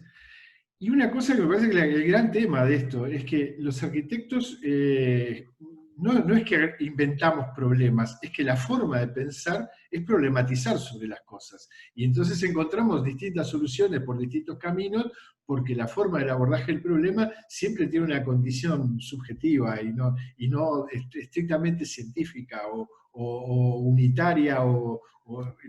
Entonces, por otro lado, uno demuestra que en estas obras, más allá de esa preocupación que hay casi de de interés científico, de definir cada una de las partes, también hay una reflexión de talento detrás, de un esfuerzo que viene con la rigurosidad, pero que también está con la creatividad de, bueno, esto surge por este lugar, ¿no? Y me parece que eso es como, también es interesante, porque es como una cosa propia del arquitecto, de la curiosidad del arquitecto.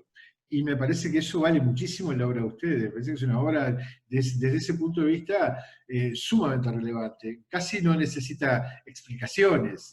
En realidad, las explicaciones vienen justamente para cuestionarse las cosas y para tratar de entender por qué hacemos las cosas. Me parece que esto está bueno. Que totalmente, que eso es así. De hecho,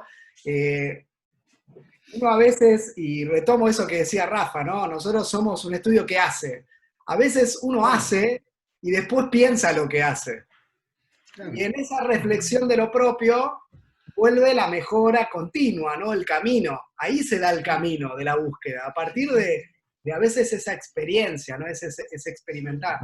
Y en eso, Héctor, la verdad que tomo esto último que marcabas, porque fue cambiando nuestra ecualización de esto que llamamos obstrucciones, porque el estudio empezó a ser, un poco, lo hablamos en la última charla, ¿no? Que tuvimos acá en Buenos Aires, para quienes pudieron venir, mientras en nuestras primeras obras estábamos muy metidos en la parte proyectual y más, digamos, del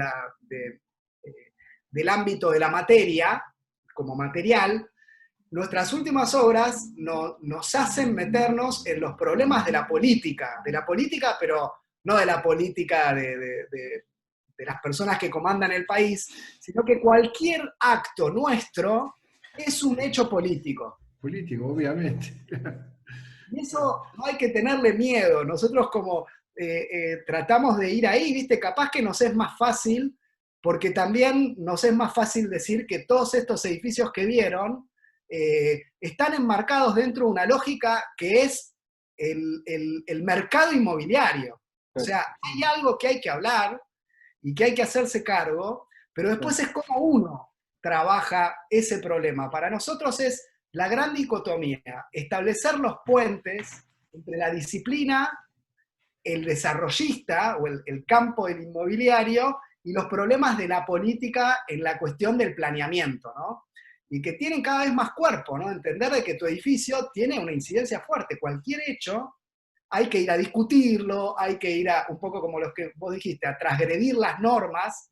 De hecho, todos los edificios que vieron los tuvimos que sacar por disposiciones particulares. Sí. Todos. ¿Por qué? Porque tratamos, justamente vemos que se puede mejorar.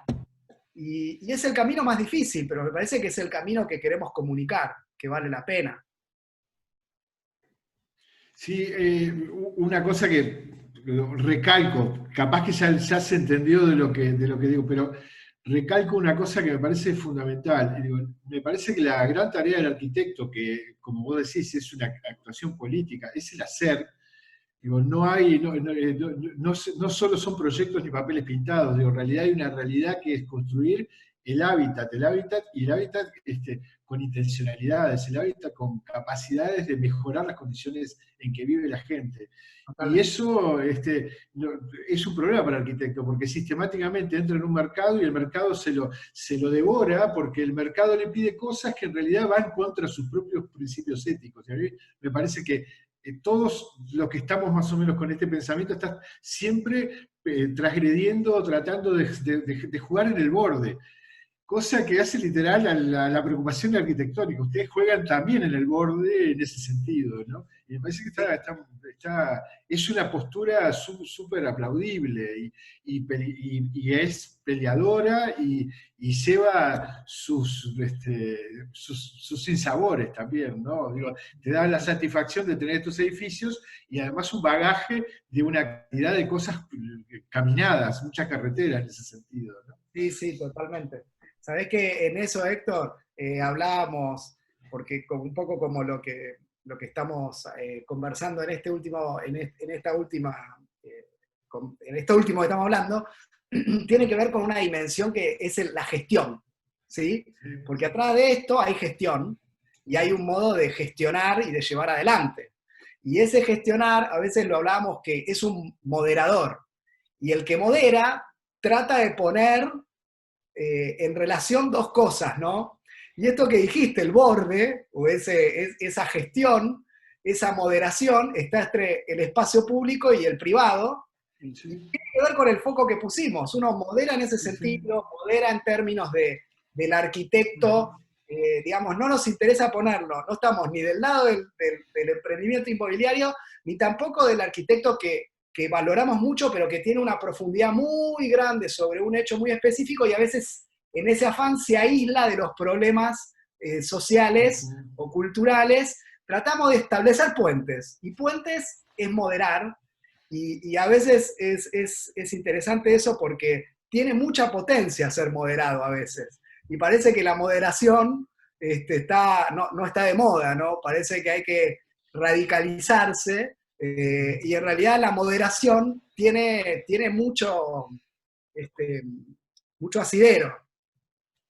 También yo creo que se trata de ser actor en esto, ¿no? De hacer ciudad, que lo vivimos, bueno, día a día en el estudio, porque a veces incluso el código plantea cosas ilógicas, o sea, cosas que de alguna manera al diseñar estas piecitas que mostrábamos como el encastre japonés y pedir realmente que esa pieza encastre justo adentro de ese sistema, está mostrado de una manera un poco simplificada, ¿no? Pero es un gran trabajo, implica también, bueno, nosotros ceder metros, o sea, por ahí cedemos metros en función de esta medianera hay que enchaparla, no vamos a llegar a la línea de frente interno, porque le hacemos una medianera al vecino, y eso no lo queremos como arquitectura, y no lo queremos como ciudad. Entonces también, como arquitectos, tenemos como un compromiso, y ese compromiso tiene que ver con una acción, ¿no? Más allá de, digo, todo acto es político, pero digo, esa acción nos pone como en un lugar que no es pasivo, que es,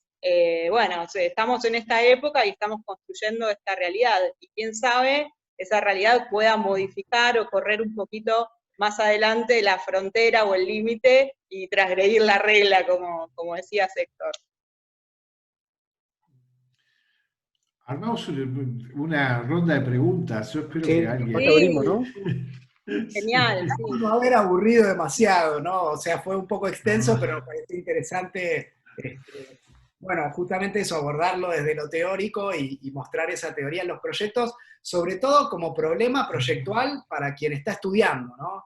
Que estas preguntas, o eso que hablábamos de los libros de Cortázar o de Sunto, de todo eso estaba en la mesa capaz antes de sentarse en el ámbito profesional, y vuelven, eso es importante. Todo lo que tienen hoy o todo lo que traen desde el secundario, si quieren, puede volver.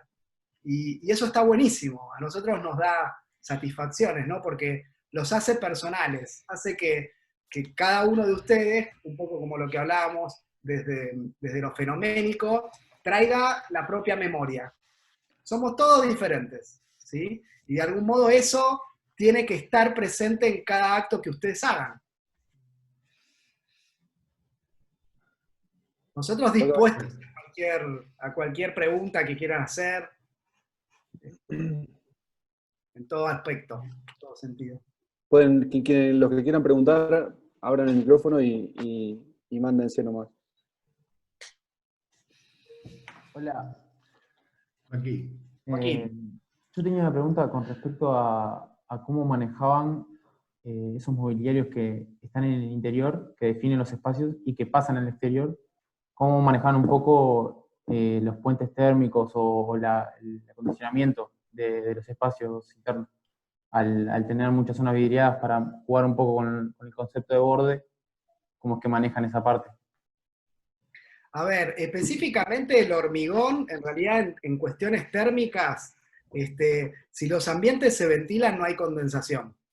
O sea, y la verdad hay estudiado dentro de todo el edificio sistemas de ventilación por los cuales la condensación queda afuera y no queda adentro.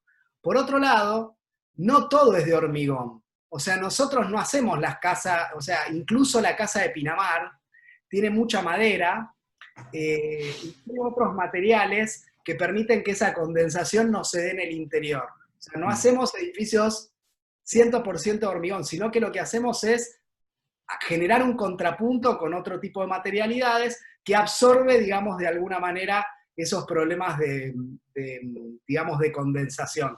Después, en términos de lo que es todo lo que es el aspecto vidriado, los vidrios no son vidrios simples. O sea, nosotros no sé si vieron, pero las obras, en un momento nos dimos cuenta que si íbamos a trabajar un poco como esto que decís, Joaquín, con un sistema tan particular, que es el hormigón, llevado, digamos, a las lógicas de que conforman continuidades, las carpinterías tampoco podían ser convencionales. Entonces definimos nuestras propias carpinterías. ¿Sí? ¿Qué quiere decir esto? Son perfiles aluar, pero que están diferentes. Tienen los vidrios, son vidrios dobles, pero pegados con sellador estructural del lado exterior. Afuera, sí. Exacto. Entonces, de algún modo, todo lo que tiene que ver con el problema de la estandarización o de la puesta en relación con esos elementos, va por otros carriles. Y mismo esto que contás, o sea, la verdad que venimos haciendo un trabajo fuerte desde los aspectos constructivos que implican todos los aislantes y todos los cierres térmicos para que esta arquitectura prevalezca, ¿no? Cada una de esas partes, un poco lo que hablaba Ana, tiene un detalle y está estudiado porque dentro del estudio nosotros tenemos áreas, ¿sí? Y esas áreas barren cada uno de esos aspectos, ¿no? Hay un área más proyectual, un área de producción, que es donde se focaliza fuertemente esto que vos estás consultando, y están las otras áreas que tienen que ver con la planificación estratégica, la administración, la gestión. Pero es muy buena la pregunta, es interesante, y en realidad es otra vez el camino más difícil, ¿sí? Porque es tener que vos mismo generar tus propios detalles para que esas resoluciones lleguen a buen puerto. Si no, y de hecho, siempre generan una nueva pregunta. De hecho, en varias de esas obras que vieron, la lógica por ejemplo, de los desagües, todo lo que son los desagües, vieron que en realidad las terrazas no tienen perímetro y aparte están colgando. Entonces, la pregunta es, ¿dónde está el desagüe? Si encima el frente es más vidriado y no hay grandes columnas. En realidad, todo lo que son los desagües o los caños de lluvia los llevamos al interior, que de hecho en Rabiniani 2114 forman parte del mueble central. No sé si vieron que hay como una pieza de tubo de aluminio. Bueno, eso está enmascarando, digamos, el caño de lluvia, que lo sacamos del frente, primero porque no queremos que aparezca, y por otro lado, porque no da cuenta, digamos, de los problemas que nos interesa mostrar en ese aspecto de la arquitectura, y tiene un detalle, si no es que no está resuelto, al contrario, está bien resuelto porque si no sería un problema del agua. Y después, en las demás obras, ya sea en los otros dos edificios que mostramos, hay en el frente, en el borde, una doble viga, un sistema de doble viga, justo donde va la carpintería. Ese sistema de doble viga nos permite poner los caños horizontales, ¿sí? Que van tomando cada uno de los pluviales y bajan justamente en el eje donde se encuentra la división de departamentos. No son más de dos. Y ese sistema no solo nos permite llevar o hacer la transición del agua, sino que al mismo tiempo es donde va las cortinas, ¿sí? O sea, hay un detalle doble. Todo el tiempo hay que tratar de que cualquier movimiento resuelva más de un problema. Así como hablábamos ahí que la estructura genera el sostén, pero al mismo tiempo es baranda, es banco, es macetero, es mesada, bueno, los problemas que resuelven los temas constructivos tienen que dar algo más que solo resolver el problema constructivo. No, y agrego, Joaquín, que también todos estos temas están puestos de antemano cuando el proyecto inicia. Por ahí el proyecto todavía es muy joven y ya nos preguntamos por el agua, ya nos preguntamos por todas estas resoluciones que van siendo del background que nosotros ya tenemos dentro del estudio, pero que de alguna manera se cosen todas. Entonces, un diseño de una instalación fluvial se vuelve un elemento de arquitectura. Y eso es como un poco lo que dice Fede, que las cosas son siempre un poco más, aunque sea un caño, tratamos de que bueno, de que cumpla esa función.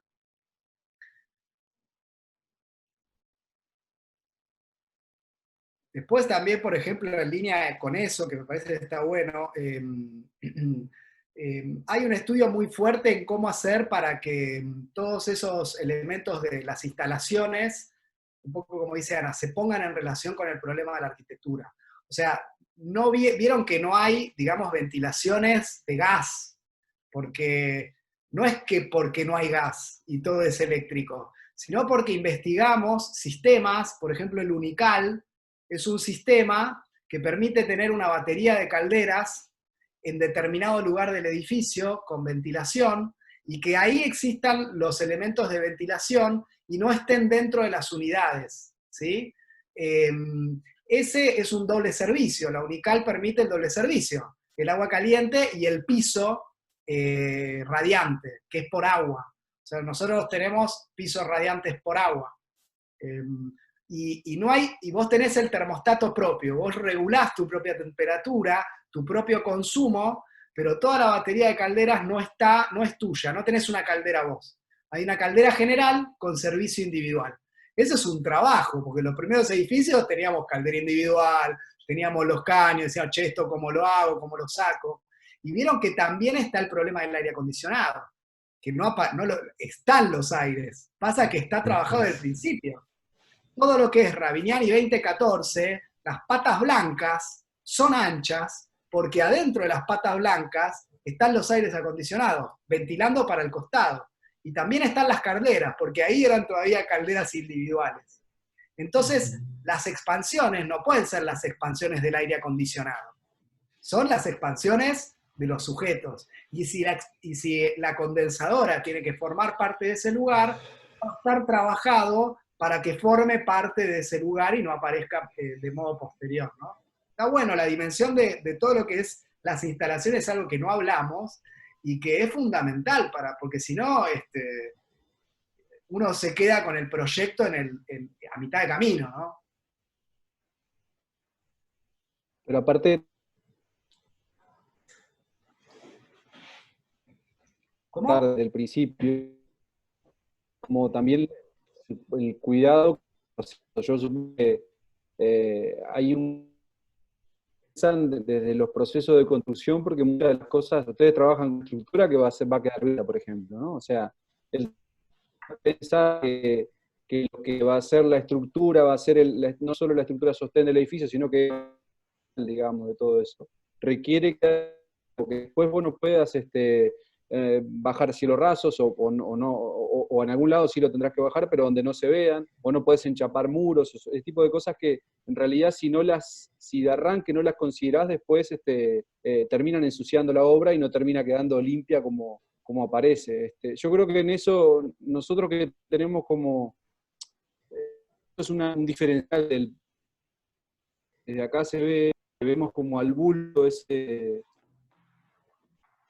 fenómeno del pH porteño, que hemos conversado, ¿no? De todo la cantidad de estudios que han desarrollado ahí en Núñez y todo, y que muchos trabajan con esto de justamente la indefinición, o de dejar como, de diseñar lo menos posible, y ustedes están como en el camino de no le tener miedo a la definición y de alguna manera definir hasta la última uña, ¿no? O sea, definir el espacio exterior con el mismo grado de definición que se define en los interiores, hace que, me parece que la obra justamente tiene que ver con esto también, de repente puede ser de la gestión, pero igual de todas maneras tiene, o sea, la casa de Pinamar tiene la misma definición que el edificio de Ravignani, digamos. O sea, en ese sentido creo que hay un diferencial ahí con eso de la producción que se está generando en Buenos Aires, de definir efectivamente hasta el último tornillo, ¿no? Sí, y esto, la estructura es la arquitectura, es como una premisa, viste que hablamos en un momento de estas líneas invisibles o estructura interna que define el proyecto, y ese es un lugar en donde se apoya la estructura y en donde se apoya la arquitectura, y en general cuando viene el ingeniero, ya está resuelto. Por ahí el ingeniero lo que nos termina diciendo es, bueno, la columna esta es de tanto por tanto, pero no hay un proyecto de ingeniería por sobre el proyecto de arquitectura, porque si querés hasta intuitivamente nosotros ya lo planteamos y lo resolvemos porque es parte de la arquitectura, y entonces está planteado de un minuto muy temprano, o sea, es como agarramos el proyecto y apenas empezamos a dibujar la estructura está puesta, y eso, bueno, justamente hace de que no existan mochetas, que no existan columnas, cada vez menos columnas ocultas, y bueno, y vamos incorporando más, ¿no? Como dice Fede, vamos haciendo upgrades, porque a veces sí ha habido columnas ocultas, y a veces sí habrá habido algún sombrerito, ¿no? Pero hoy ya cada vez vamos avanzando. Sí, ahí, Yo, perdón, quería decir, Rafa, hay algo interesante que marcás con respecto a eso que tiene que ver con un problema que teníamos casi desde el principio, que era que queríamos que la obra que hiciéramos pudiera resolver la mayor cantidad de problemas para el habitante. ¿Sí?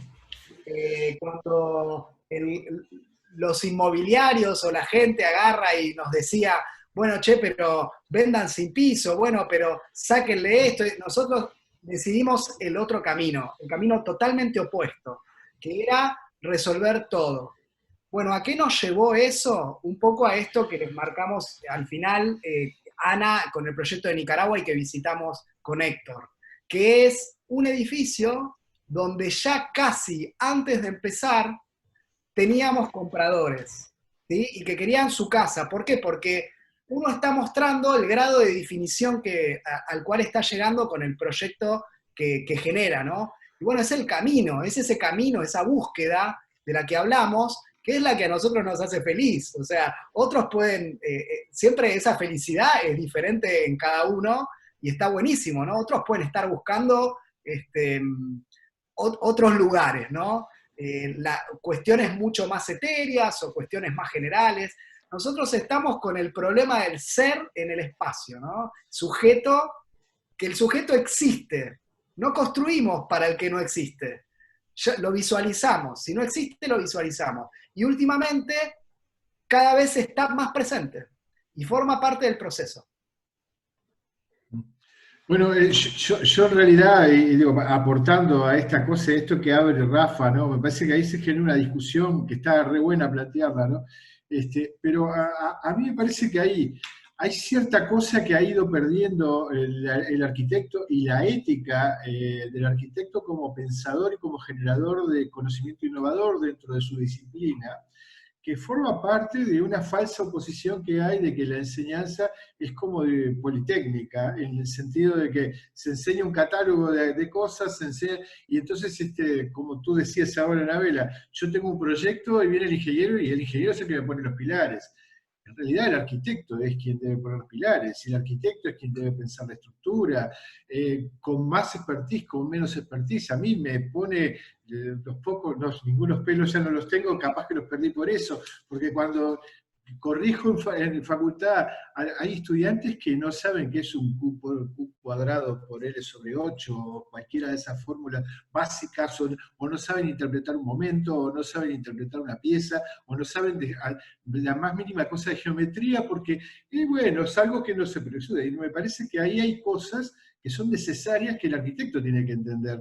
El arquitecto necesita un conocimiento, no solo cultural de cosas, sino también un conocimiento que le aplique para poder resolver la búsqueda de la tecnología.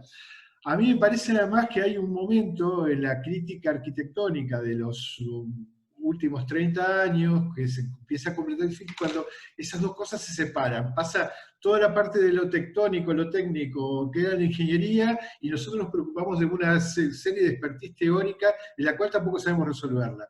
Y me parece que hoy estamos como volviendo, como que en realidad estamos dándonos cuenta que en realidad teníamos un potencial técnico en nuestro conocimiento, que es una expertise única, porque y esto me parece que todo lo que tiene que ver con el proyecto en la arquitectura, en el diseño, que va por otros lugares, que tiene otra expertise, que tiene otra cosa, que lo digital lo utiliza de otra manera y convierte lo digital en otro elemento nuevo, y ahí está la innovación.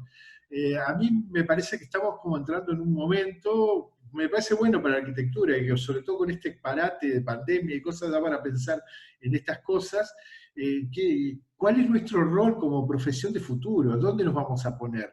¿Nos vamos a poner en el rol de esa de la incertidumbre, del pensamiento, o de estas cosas prácticas, de la construcción de ciudades, de la construcción de cada...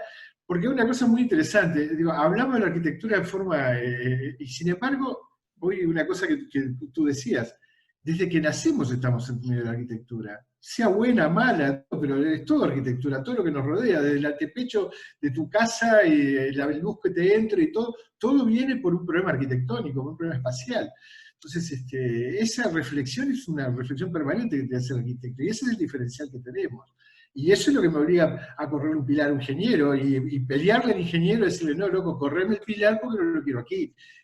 Porque si no, el ingeniero va por lo más cómodo, porque lo que está resolviendo un problema de otro orden, no del orden espacial o del orden constructivo. Por eso me parece que lo que se están planteando ustedes está bien. Digo, hoy planteabas a Anabela, y me parece interesante, Bucci, por ejemplo, que asombra con su capacidad de plantear geometrías.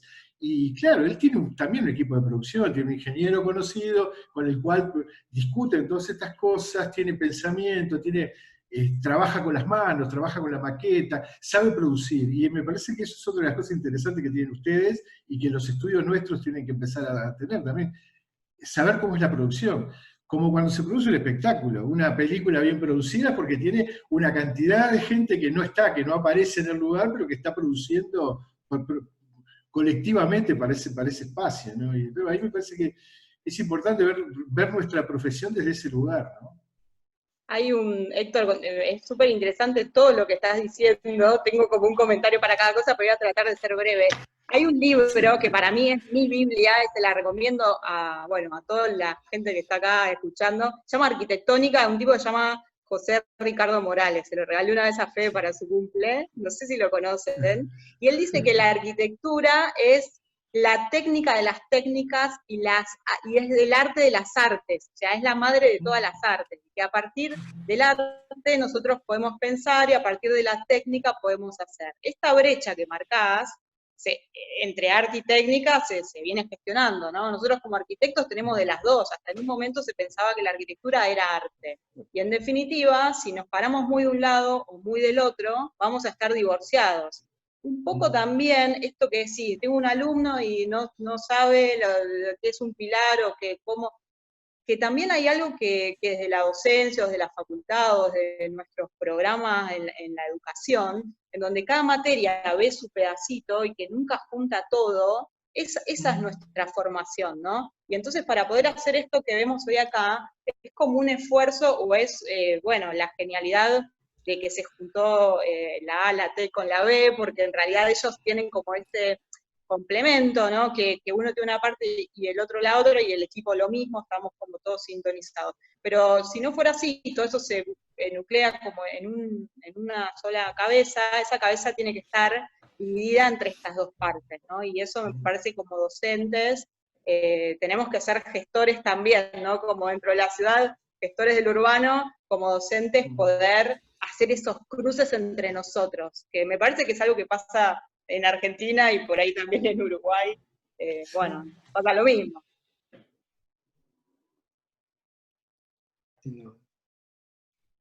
Me parece que ya no vamos a abusar más de ustedes, siendo las 8 de la noche, ya es la hora de la picada, del ganso, con soda. Supongo que la seguiremos en algún momento cuando se abran esto, se termine un poco, o pase un poco lo de la pandemia, y iremos a visitar las obras, porque son realmente también, hoy verlas del proyecto, pero también vivirlas desde la experiencia es realmente interesante, así que esta conversa la podemos revivir allá en Buenos Aires. Agradecerles otra vez por la atención, por la disposición, y bueno, nos veremos pronto a todos los que se engancharon. La charla va a quedar grabada igual de todas maneras en el canal de YouTube del taller, va a quedar subida como registro. Así que, nada, por mi parte, muchas gracias. Antes de que cierres... Dale, sí. No, una cosa que me parece importante para todo el taller, ¿no? es que nosotros habíamos coordinado una actividad en el segundo semestre, que, bueno, Workshop. a mí, un workshop que me parece que era justamente interesante porque en el segundo semestre el taller se plantea el tema de la vivienda y todas estas cosas. Para mí la invitación sigue en pie y si lo podemos concretar, estaría buenísimo. Capaz que encontramos alguna forma de poder hacernos algunos comentarios de esta manera en la plataforma, a través de proyectos que vamos subiendo, bajando en algún momento. Digo, si esto sigue en esta condición, pero la intención es que el taller pueda en algún momento del segundo semestre tener un encuentro real, ¿no?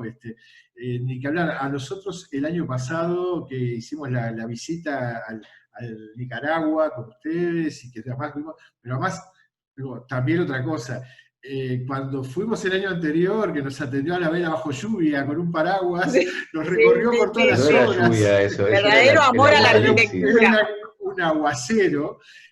Fue realmente, digo, realmente un encuentro muy, muy, muy grato también. Entonces, como que tenemos esa cosa con Buenos Aires que es súper interesante y también los queremos que algún día pasen para acá. Bueno, y si podemos en el segundo semestre, vemos la posibilidad de hacerlo. Yo les agradezco pila todo lo que ha pasado en esta relación que se va generando de dos orillas, y además porque hay una sintonía en el pensamiento de la arquitectura. A mí me parece que eso es una de las cosas interesantes que nuestra facultad tiene 9 talleres, yo sé que la de ustedes tiene como 30, no sé, pero los 9 talleres nuestros tienen perfiles y experticias diferentes, o por lo menos buscan cosas diferentes. Y me parece que acá encontramos un nicho de cosas que me parece que son muy comunes de pensamiento. Y me parece que está re bueno generar esas redes, ¿no? Y mantenernos de alguna manera en contacto para poder trabajar de esta forma, ¿no? Les agradezco pila que estén acá Bueno. y están invitados. La casa es de ustedes también. Muchas gracias y sí lo vamos a poder hacer, le vamos a encontrar la vuelta y lo hacemos. Muchas gracias por la invitación, es un placer, como siempre, poder compartir con ustedes. Gracias, Sí, Anabela. la verdad, agradecidos y un poco como lo que hablábamos al principio, ¿no? Compartimos que es una relación muy, muy rica la que está establecida desde lo profesional, desde lo afectivo y que siga creciendo. A nosotros es algo que nos encanta, o sea, volvemos a las 3 patas, ¿no? De alguna manera la academia nunca se tiene que separar del ámbito profesional y tiene que dar cuenta de lo que implica trabajar en el contexto, ¿no? O sea, desde lo que sea, desde la relación con el desarrollismo, con lo que es el construir, y para eso estamos, ¿no? Y si hay problemas, está bueno también como girarlos acá, ¿no? Es esta cuestión justamente, si se quiere, de Agamben, de seguir pisando las sombras para ser realmente contemporáneos, ¿no? O sea, moverse en los problemas, no en el lugar cómodo. Y creo que acá estamos todos moviéndonos o moviendo los problemas, y eso es un logro. Bueno. Gracias, Fede. Gracias, Bueno, gracias a ustedes. Gracias. Bueno, No. abrazos fuertes del otro lado del río. Bueno, gracias, igualmente, Suerte. cuídense. Bueno, Saludos chao. a todos. Gracias.